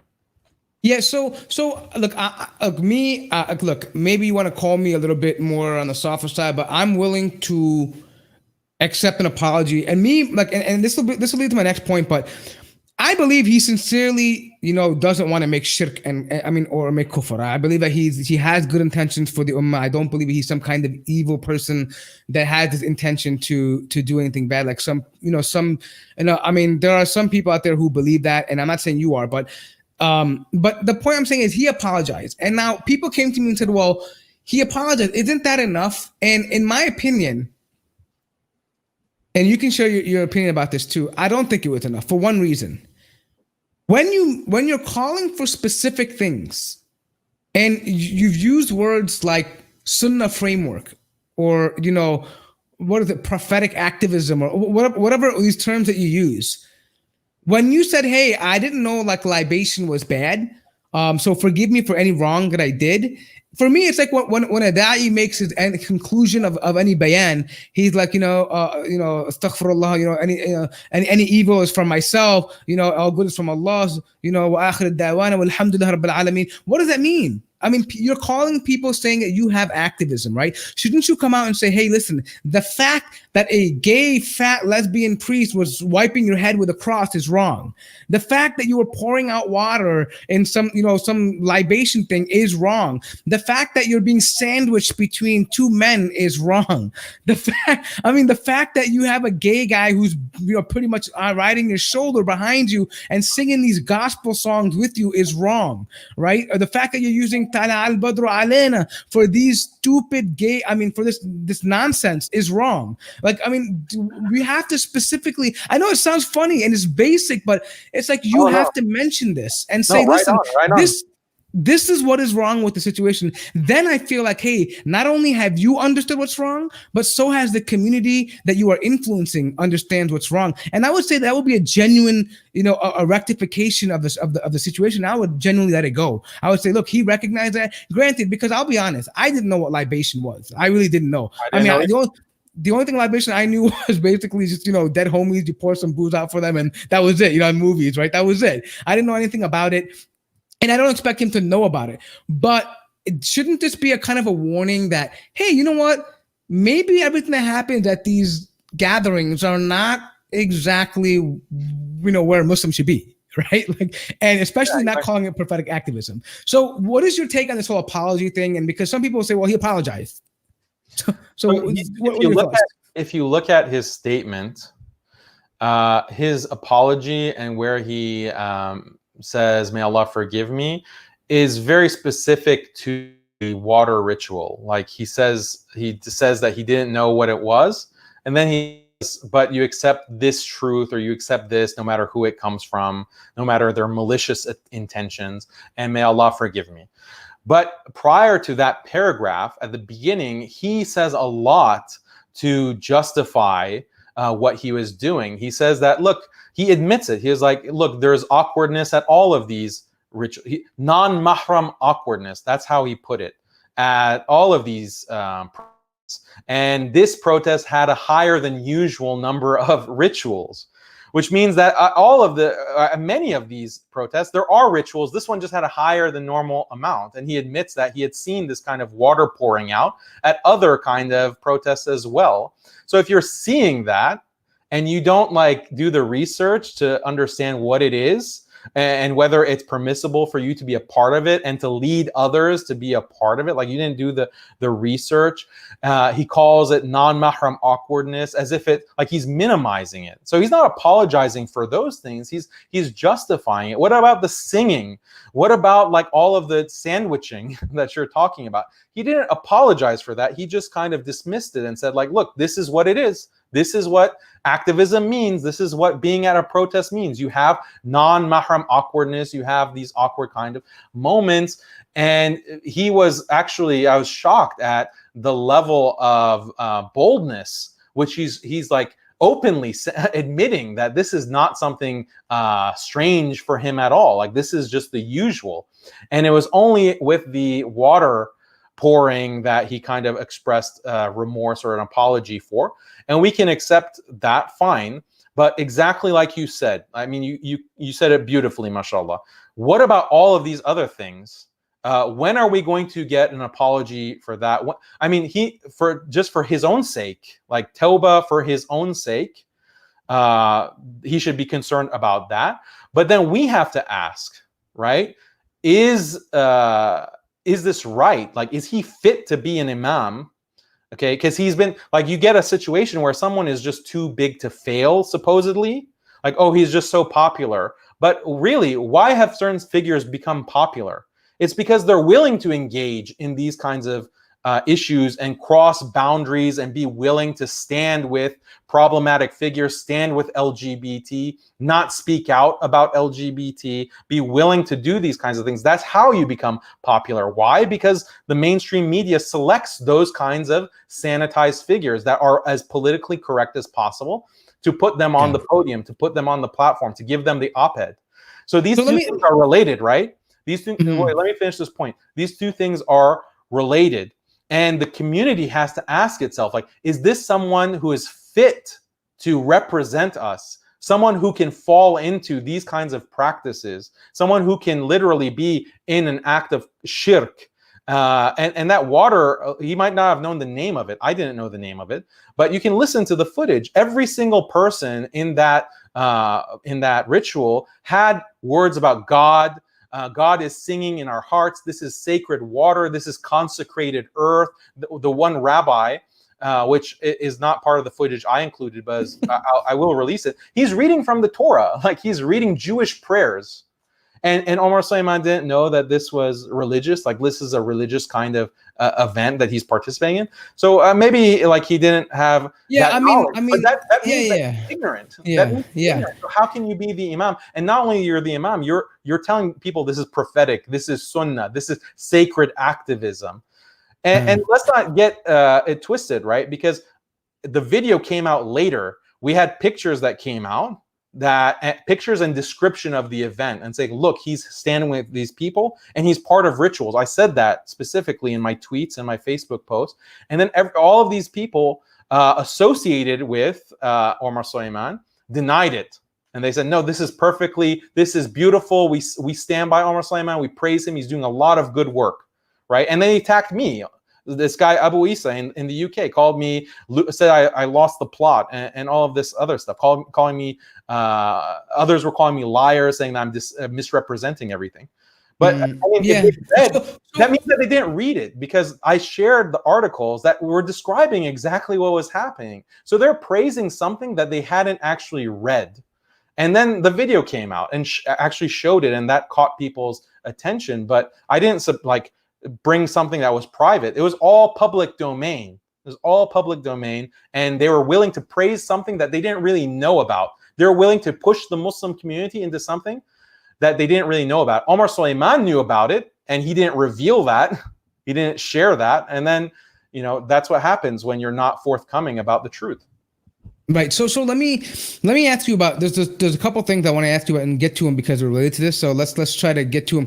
First of all, why do you think that the majority of these scholars that are and there have been some major people, I've seen some crazy stuff come out, like Alhamdulillah, we have people like Omar Solaiman is part of the Ummah, and I heard another sheikh who knew. I mean, I have issues with, I've things he says, but he basically equated that to the new Sahaba at Bayat al-Ridwan, and said when they hung up, and I was what?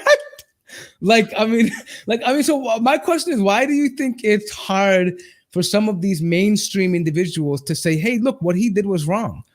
We don't. And by the way, let me just make that question and follow up with one more too, just so you can answer it in time.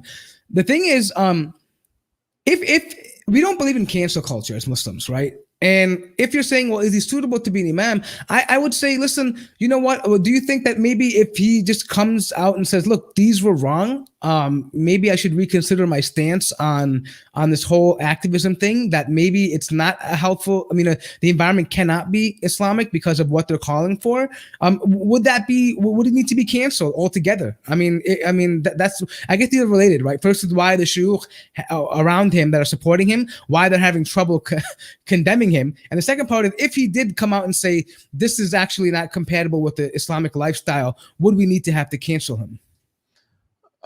Cancel culture is not our term. Cancel culture is not our term. So by default, we shouldn't necessarily buy into that terminology. But we do have, Islamically, there is this notion of, if a person is known to be doing things that are unacceptable, and they are, whether they slip into it because they just go to the wrong places. Like you have a guy that goes and hangs around a bar, or goes around and hangs around a brothel, or goes around and hangs around LGBT, or people who are more promiscuous, or sex workers, or whatever, and they fall into it, okay? Then that actually would change their status for the Muslim community as a whole. They would become known as a fasiq. Okay, because they're publicly doing things, not private, because we're not spying on anyone, but they're publicly doing it. And then that person is not allowed to, there's a whole host of masail and a whole host of consequences from that. Like, you're publicly labeled, this is a fasiq. You can't pray behind that person. You can't pray behind that person. You're not going to accept the testimony in certain cases of that person. Like, he can't give shahada for certain kinds of things. it can affect like his relationship in the community in many major ways. So is that cancel culture, quote unquote, if you want to call it that? But we have our own tradition and very clear rules that you can study in fiqh about how these people are treated, because the moral integrity of the community is at stake. And Islam and the Sharia recognizes this, that if you have people that are unfit because of their lack of knowledge, see, if this was just some random Muslim, there are other Muslims at that protest that I didn't name by name because they're not known. Like, I don't need to go blast this person by name. But this is a person who is putting himself as the Imam, as a representative of the community. So as such, he deserves scrutiny.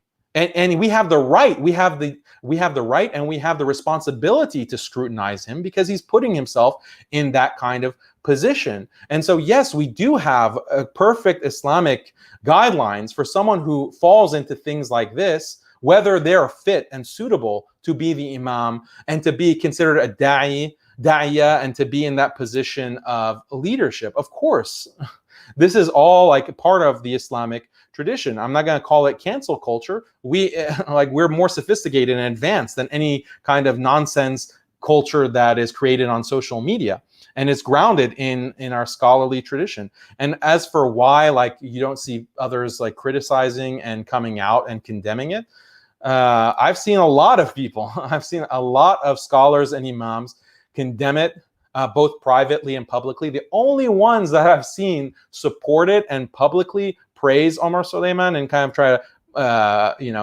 to sweep it under the rug have been people that are in his organizations, okay, or have some kind of connection with his organizations. And this is why I called a mafia. And I use very strong terms, and I've experienced the brutality of this mafia, okay, because I've been canceled. They have tried to cancel me way before I started criticizing people, way before I started criticizing people by name and calling them out. They canceled me. Okay? I remember that. I remember that. Like institutes or universities banned you from the campus or stopped your events. Yeah, it was because these people would call in advance the university, or they'd call the MSA, or they'd call the chaplain, and they would call. Yeah, really. I can't even go to Canada. Like, I had a trip to Toronto, and it was not only Muslims, but it was also like this Jewish terrorist group in Toronto. Was like, oh, this anti-Israel speaker is coming, and so they caused problems for the university, and they had to postpone or cancel the event. But then I couldn't find a venue at Masajid because the Masajid were being called in advance by who are tied to these individuals, not mentioning any names, and said you can't let Daniel come and speak because if Daniel comes and speaks, we're not going to come fundraise for you. We're not going to come fundraise. We're not going to come. So they are the ones who attack me. They're the ones who canceled me.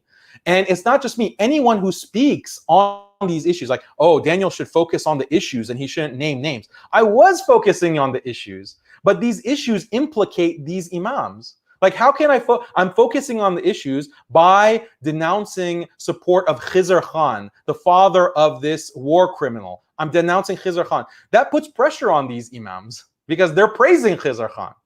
So then Daniel, we have to control him. We have to silence him. And they have done that. They have tried their best to do that by making sure that I have no venue at many masajid.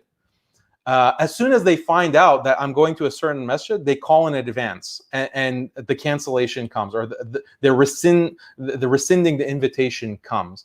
But they want to portray it as I'm the attacker, I'm the one who's aggressive, and they're the victims of my aggression. No, not at all.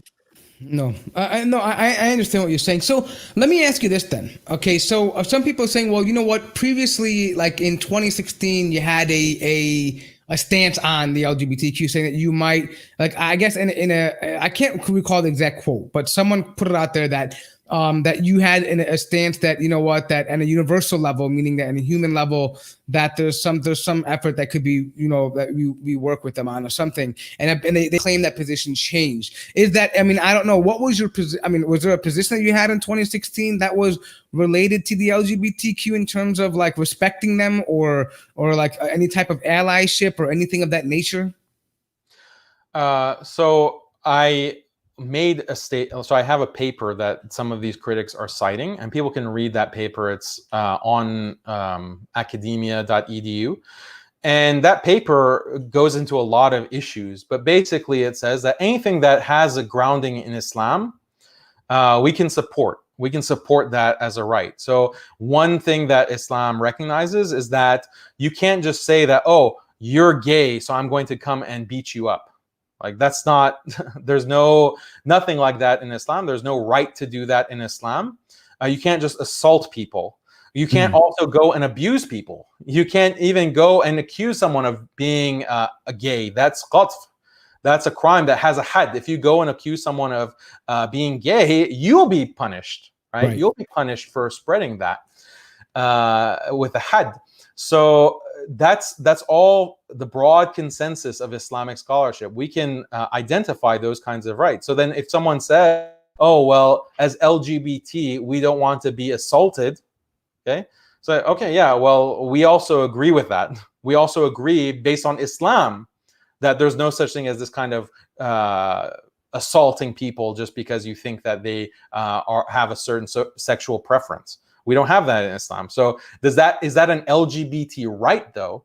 No, because that's a general right that everyone has. I have the right to. No one can come and say Daniel is gay and then come and beat me up. No one has the right to do that. So I have the right to be free from that kind of assault. So that's not a gay right. That's not an LGBT right.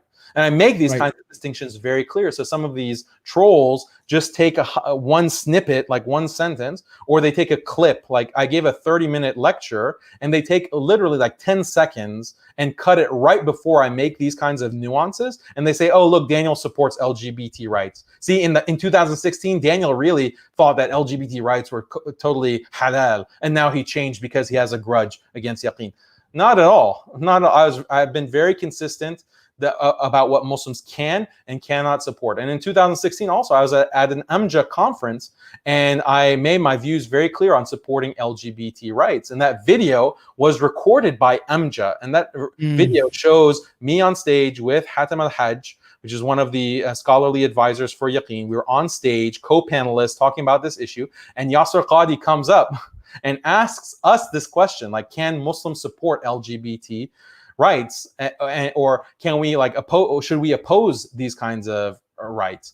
And I made the statement that of course we have to be politically involved, not in the sense that we go and march with some Christians against gay rights, but we, by virtue of taking a position on this and saying no, we don't accept these rights, it's going to be political. If we say that, no, we're not going to teach LGBT in our schools, in our Islamic schools, then we've taken up a political position. When we say that, no, we can't have public schools adopt an LGBT curriculum, that we send young Bilal and young Fatima to study that in their elementary schools, we're taking as a community a political position. So this is the kind of answer that I gave, but that video, for some strange reason, freezes before I can give my answer. And I'm not sure why there's the technical issue with that video or that UMJA has up, but that's the answer that I gave, and I expressed that paper in that position in the UMJA paper itself, so people can go and fact check that. Okay, so let me ask you this. So let me and this is gonna be the final question I have for you before we get to like this final audience. We don't wrap this down, but and get to the questions. But so let's say for me, I understand. Look, there's gonna be a bunch of people like that have like leaders of Yaqeen that may come out. If you cancel one or at least you correct one and remove one, replace. There's an ideological shift here. So what is the ultimate end goal? Like, do you want to see like organizations like Yaqeen just go away? I mean, because the reason why I'm asking this is because some people have approached me and said, look, there are issues like LGBT, gay, homosexuality, all these things that are issues that are affecting the young community that is coming up. And there are not just enough organizations talking about it. A lot of organizations for a long time in the past have just brushed these things under the rug. And they are issues that are and they're not even open to talking about it necessarily or have a conversation about it. And Yaqeen appears to be the only one, or groups like them appear to be the only one that are having that conversation, according to this individual. And so what would be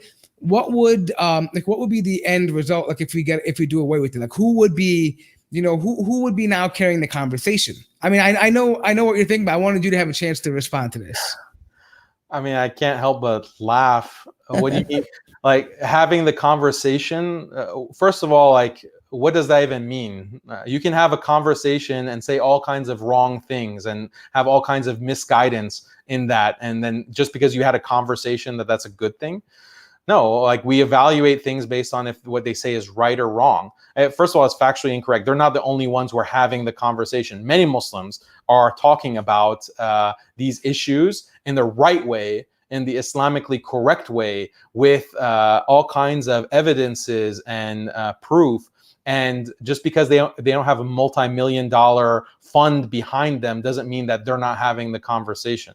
So this is kind of gatekeeping that sounds ridiculous if you have even the slightest understanding or awareness of the online Muslim social media space. But as for what I want, it's not what I want to happen, okay? It doesn't matter at all what I want. The question should be asked to the community. What does the community want? Does the community want LGBT to be normalized? Okay, where you have young Muslims who are questioning their gender and are trying to get sex change surgery. Like people have come to me and in desperation, saying, my son wants to be a girl. He wants to be a woman. What can I do? And he was in Islamic school.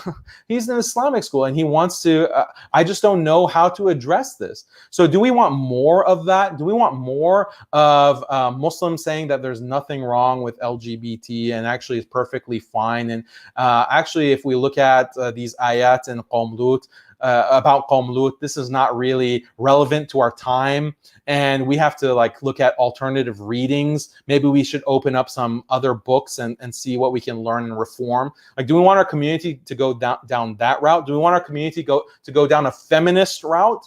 Right? How many articles on Yaqeen's site are about feminism and promoting this idea of the strong, independent Muslim woman? Like, again, this is a whole package concept, and you're pushing that onto the community, and it's going to have certain consequences. Any imam, talk to any imam about what they're dealing with in terms of divorce, in terms of dissatisfaction in a marriage, in terms of marital counseling, problems that are created because of feminism. Like, these are serious issues, and any imam that you talk to, he might not say it publicly because it might be politically incorrect, but privately he'll admit that there are many of these kinds of issues that are affecting the Muslim community. So what kind of future does the Muslim community, how does the Muslim community want this to end? Do we want the community to go down this path of ilhad? Do we want the community to go down this path of just accommodating whatever is politically correct, whatever is popular? We're going to put some Islamic veneer on it. We're going to put a turban on it, like Ilhan Omar. We're going to put a turban on it, and we're going to call it, this is Islam. Okay, so that Muslims can feel comfortable living in this modern, liberal, global homo state, global homo world. Is that what we want? Is that the future that we want for the community? Okay, mass apostasy, is that the future that we want? So don't ask me about what I want, okay? It's irrelevant. What does the community want? Because if that's the future that you want, then continue to let these organizations, not just Yaqeen, but many of them who have aligned with this philosophy, continue to let them do what they're doing, because they're doing a great job. They're doing a great job in their circles of influence. We have to be concerned about making sure that circle of influence doesn't grow and consume the rest of the Muslim community. If you don't want this kind of global homo ilhad state, then speak out. And it's very easy to speak out. All you have to do is say, I am against this. I do not think that an imam should be engaged in this. I don't think that an Islamic institute should publish an article that says that Muslims should support many LGBT rights, including gay marriage. I am not going to support an imam that says something like, I march with Linda Sarsour, when Linda Sarsour is going to a women's march standing with LGBT and talking about abortion and all of this nonsense. I'm not going to support an imam that aligns with such an activist, because my daughter is going to be influenced by that. And I don't want my daughter to leave Islam or to become this kind of feminazi. Community, ask yourself, what do you want? Right. I agree. I mean, I think there's a lot of, I think what's happening is I think a lot of us feel that way about like the whole liberalism thing. But the problem is that when your favorite, people are not on board with you, or they're pushing back on you, you feel bad talking about it. You're like, oh my God, we're going against the sacred knowledge. We're going against the culture, right? And like, so it becomes, you're made to feel guilty. And I think this is why I wanted to talk about a little bit of liberalism in the beginning, because this is the objective. Liberalism, if you study it, will tell you that there is no capital, there is no truth with a capital T. Like, it's all there, and they know that. And the idea is that in order to make their version of the truth manifest itself, they need to use brute force. And that means by canceling, by shaming, by political influence, by many different things. And so their agenda is to make you feel that you must accept their narrative, or you are like this scumbag of the earth. You're backward, you're draconian, you're living in the 7th century, all these things. And that's what it was. But listen, Daniel, what I want to do is I usually do it toward the end of my segment. We're winding down here. I usually give an opportunity for guests. Oh, you want to give me an opportunity to get like one final word, or I can respond to what you No, I'm going to give you a word. No, I'm saying I also allow guests to come in and ask questions if they want to. So there's a live link that gets put in for like the last 10 minutes of it. So I'm going to open that floor up now. If anybody wants to jump in and just do a quick, because these are for my premium members. So if you want to jump in, it's in the description, or we'll take some from the comments that are going wild. So can I just finish like a point that I wanted to make? Sure. Yeah, absolutely. Go ahead. Yeah. So it's a live link they're going to call in, or what? Well, I think they jump in, they jump on. I mean, they get screened here because it comes through the bottom line here, but we'll see who's coming in. But mainly from the text. So I have some people that are also from my own fan base that are like my members that come in. So, but usually I go from the text as well too, because most of those are how we come in. But yeah, go ahead and wrap up your point that you wanted to make. Yeah, so you mentioned about this pressure of being politically correct and from liberalism. As Muslims, we've faced pressure and brutality from the very beginning.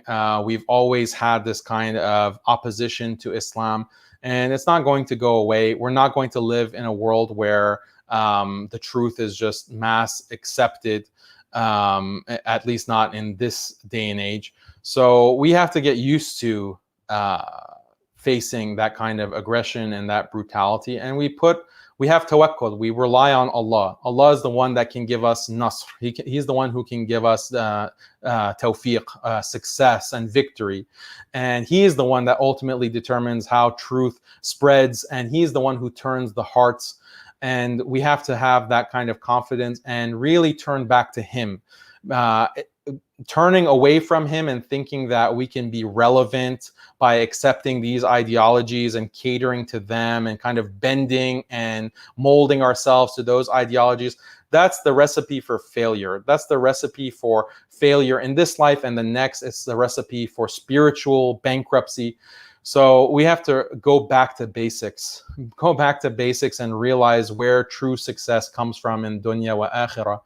And it's a spiritual issue. It's a spiritual issue. And if we get ourselves right when it comes to our inside, our heart, then Allah will, inshallah, he'll accept that and give us tawfiq.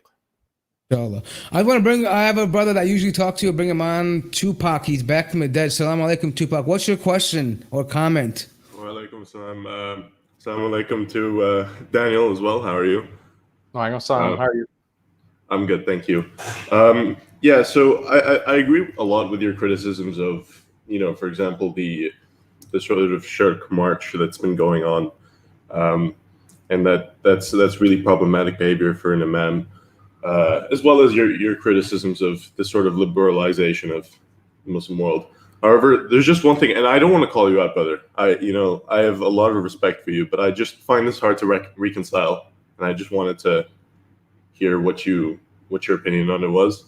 So like I just found it hard to reconcile that you went on an attack at Yaqeen right before Ramadan, and you were sort of like attacking all the Yaqeen writers, and right before Ramadan said like they didn't really have Ramadan to respond. What was your sort of thinking behind that? Was that just like a random timing, or was that Is that your question? Yeah, was that like yeah. Okay, that's all right, yeah, it. I'm yeah, okay, all right. So we'll have him respond if he wants to, but Jazakallah khair for the question. Thanks, Salman. Yeah. So yeah, you can. Yeah, was it something that you chose to do like at a timing, or I don't know? I think it was more about. I guess the question was about whether it was intentionally dropped at a certain time for reason that they couldn't respond or whatever. Maybe was that the reason behind it? Like Ramadan, you can't write anything. And anyway, I didn't expect a response immediately. Like it's not something that needs an immediate. It was something that was being worked on by many people, not just me, for months. Right? It's a lot of research that went into that, and it was not just me. We had a whole team and people that we were consulting with, getting clarification on, and we produced this Yaqeen review. And we felt that this is a kind of communal obligation. And we just want to objectively look at this institute that claims to be a source of authentic Islamically acceptable material and research. So anyone who makes that claim, including me, because I have a website and I have an institute. I have muslimskeptic.com and I have Al Institute. And anyone can evaluate that and audit that and point out mistakes. And people have done that. People have come to me and said, or written publicly, they've tweeted, Daniel, why do you have this on your website? I don't agree with this. And we'll look at that and we'll evaluate and make changes as necessary. This is healthy peer review, healthy critique and criticism that keeps us all honest, right?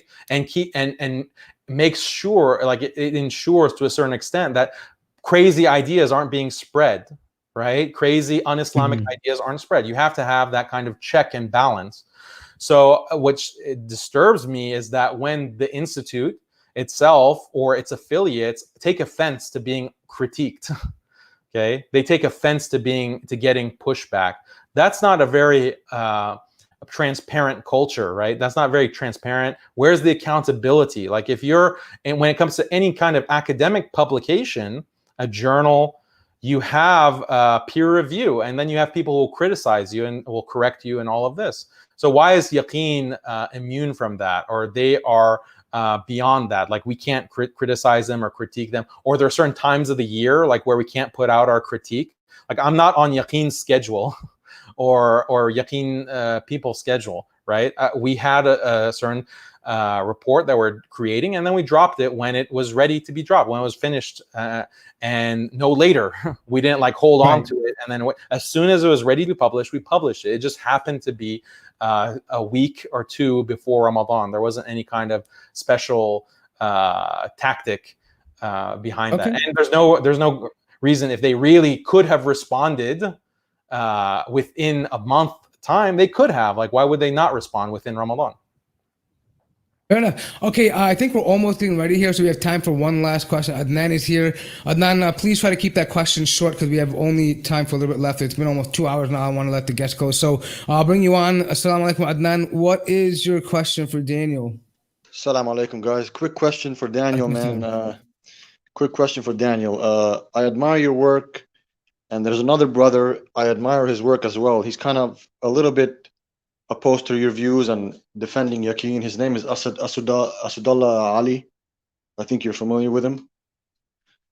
And I was wondering if you guys would be willing to, I don't know, have a debate or sit down and exchange ideas. Because I think both of you guys are important to the discourse. You're both very intelligent. And I was wondering if you want to reach out to him, or has he reached out to you? Or yeah, that's basically it. Okay, all right. We'll leave it at questions. Jazakallah khair for your question. I'll let Daniel go ahead and respond. Assalamu alaikum. Yeah, so I don't know. Yeah, I don't know how you want to respond to that. Sure. I mean, I know I don't like when people name drop and stuff, but it's awkward. But you go ahead. no awkwardness at all. So Asadullah has come out with a review of our review. He claims that we were dishonest and misrepresented much of our criticism of Yaqeen. And I'm here and I'm very open to critique and criticism, as I mentioned before. So to be very honest, I haven't read through everything that he has written. I read parts of it. I've read his review. And is it possible that our review has mistakes? Yes, of course. We're not perfect. Like we put out this review. It was multiple people working on it and different people writing different parts of it. And we put it together and about 50,000 words. So it's quite extensive. And there's going to be mistakes. Like there's definitely a lot of typos in it that we're still finding. And it needs to be updated. Like there's certain parts that need to be updated. And we already made one correction, right? We already made one that he pointed out, him and whoever was working on him with his review. He said that the paper on human evolution, where this guy, David Jelajil, wrote a paper that Muslims can accept human evolution. And we critiqued that and showed how bonkers this paper is and how incredibly deviant this paper is. And in one of our quotations, we left out an if. We left out an if, and it was an editorial decision to leave out the if, because we said that this is not really changing his point. This is not changing the meaning. It's not like a conditional if. It's more like a rhetorical if that he's proposing. And look, we said that, okay, fine. If this is causing that much of a confusion, we corrected it. We put down the full context and we included a note saying this was the original version and this is the corrected version to take away the confusion. And we apologized. We said, we apologize for any confusion that this editorial decision may have caused. And that's on the website. It's on Muslim Skeptic original review. Are there other things that we need to address? Yes, there may be other issues that we need to address. But the point that we made is that with that evolution paper, the majority, 90%, 99% of the criticism that we had still stands. It's still a paper promoting the evolution of human beings and the claim that me and you and the Anbiya, all of humanity share ancestry with animals, right? The prophets, Rasulullah sallallahu alaihi wasallam can trace his lineage to animals. That's what the paper is arguing. It's on Yaqeen site. It's published. So Asadullah's review doesn't address that. It doesn't address that idea and that issue. It only addresses like one supposed misquotation. So we just said, look, okay, fine. We'll do exactly what you want us to do. We'll admit that was a mistake. How about you address the actual substance? How about you actually address the substance of this paper? And we haven't got a response to that. I tweeted him and told him these issues, and he kind of quit Twitter and he didn't respond to that. So other things, we're looking into it. But I can say, and I can swear by Allah, as a Muslim, that we did not deliberately misrepresent anything. Are we perfect? No, we could have made mistakes. We could have misread something.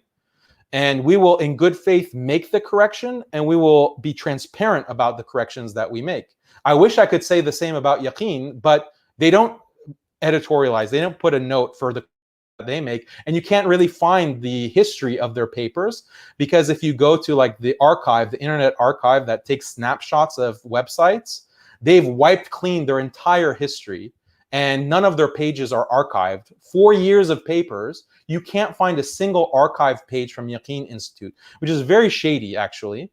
And so some of the things that Asadullah actually raises, that Daniel, he says Daniel, but it was a team effort, misread this and that. I can't even verify, like, did I really misread it? Did I really? Because when I go to the Yaqeen, they could have changed it. Like they've admitted, like Jonathan Brown admitted that they make changes and they don't necessarily will note that they've made a change. So did I really misread it, or did they add it after the fact? There's no way to tell because the Internet Archive is wiped, and you can't find a history of the page.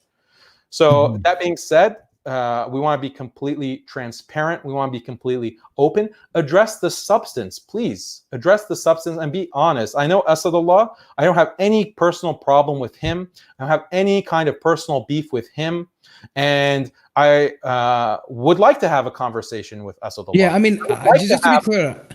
Yeah, just to be clear, I mean, I know him too. I speak to him, and I think he's a great person. I think he loves his deen. I think he has no. I mean, I think he's sincere in that, and I would love to see a conversation between you guys as well too. I do feel like that what you're saying is absolutely correct. Like there are certain things that are happening in the background behind the scenes, like within Yaqeen, or certain pressures that are making these conversations difficult to have because of certain pressures. And I think that like there's not a willingness to be criticized. There's not a willingness to be critiqued. And how can you be an academic institution and claim to be doing Islamic research and you don't want any kind of criticism, you don't want any kind of review? So, I mean, this is, like I said, I'm perfectly happy to talk to anyone, and I've invited people to conversations, and I have good assumptions about Asadullah. I have good assumptions about people. Like I really don't think that. I think that if he didn't have this affiliation with Yaqeen, like things would be maybe different in how he approached certain things that he's approached. But I just wanted to clear the air about the review itself, and I'm very open to making corrections. My intention is not. I don't need to misrepresent Yaqeen. That's the thing. I don't need to misrepresent them. It's there in black and white, and anyone who sees it can. It's a good point. What Islamic Institute have you ever seen that would promote human evolution? Like, it's unprecedented. They're the ones who are doing it. Which Islamic Institute have you seen? Zaytuna, ISNA, Fiqh Council of America. Who has said that Muslims should support many LGBT rights? There's not any kind of institute that has. So they expect to put these things out, and they're surprised that people are going to criticize them and are going to say that this is unacceptable. Like, why are you surprised by that? Yeah, absolutely. So one final question in the text. Daniel Haqiqatjou, my question is, how do you feel about the people that say Muslims ally with liberals, leftists, that is just a political tactic, it is an alliance of convenience? Okay, look, the answer that I'd have to that is, what have we gained? If it's an alliance of convenience, show me what have we gained from this alliance. If you can point and say that, look, Daniel, we have gained X, Y, and Z, so it's clearly better, we need to align with the left, I will be very happy to consider that argument. But people are not making that argument. People are making this just hand-waving gesture. Oh, of course the left is better for us. My position, I don't vote Republican. I'm not some card-carrying right-wing Republican. No, I don't support any party because You're not an alt-bro? I'm an alt-bro, bro. You know, I'm just kidding. Yeah, I'm not an alt-right anything. I'm not alt-right. I'm not alt-right. I'm not right-wing. Nothing. I'm completely consider both of these parties corrupt because, again, it goes to that overarching criticism of philosophical liberalism, which transcends both of these parties. They're both two sides of the same coin, basically. So, but if I don't think that the right-wing alliance is going to help us. I don't think the left-wing alliance is going to help us. Look at show me what benefits, and then show me the harms that they're causing. Show me the harms that they're causing, and the harms with aligning with the left in the way that people have aligned with the left. It's very obvious the harms that have been caused. Like, look at the kind of liberalization that we see amongst our youth, amongst imams. Like, they're not so many masajid. It's perfectly legal for you in the United States to go on the minbar and speak out against homosexuality, speak out against this kind of homo normalization that's happened. There's no legal consequence for it, but just because of the worry of being canceled by the left, you have this kind of air of silence in many, not all, but many masajid.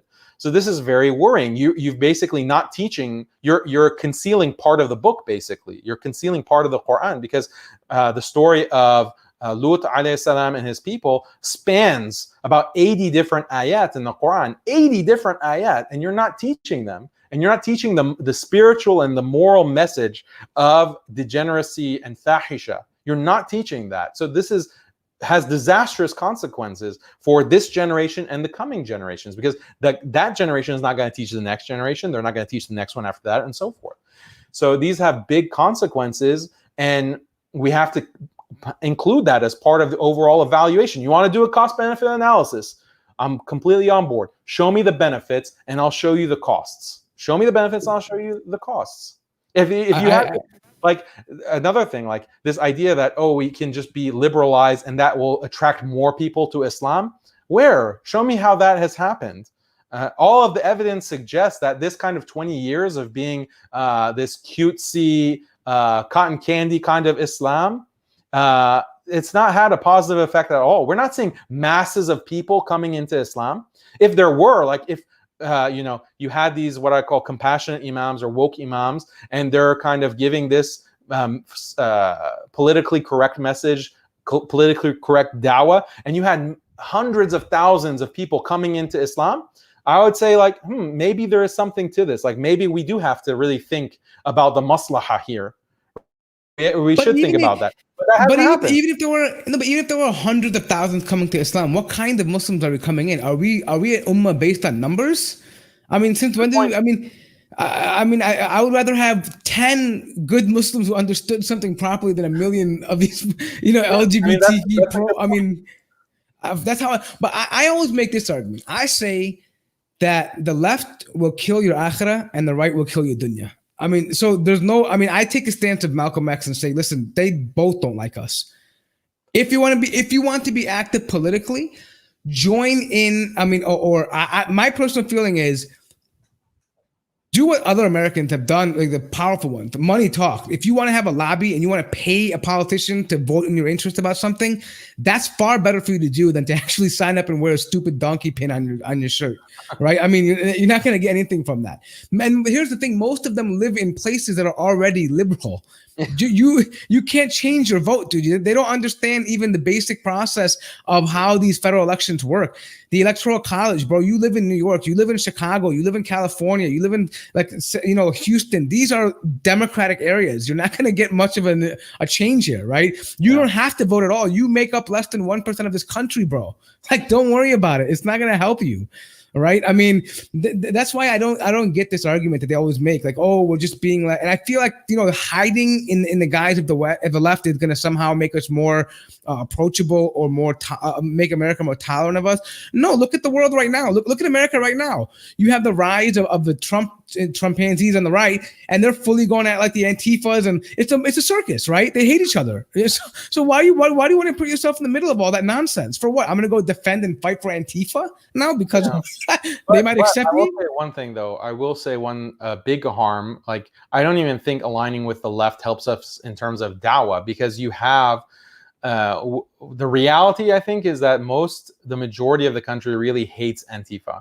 And that's why the Democrats are slowly trying to distance themselves, because they went way too far. Too much of the country has been burnt down and looted.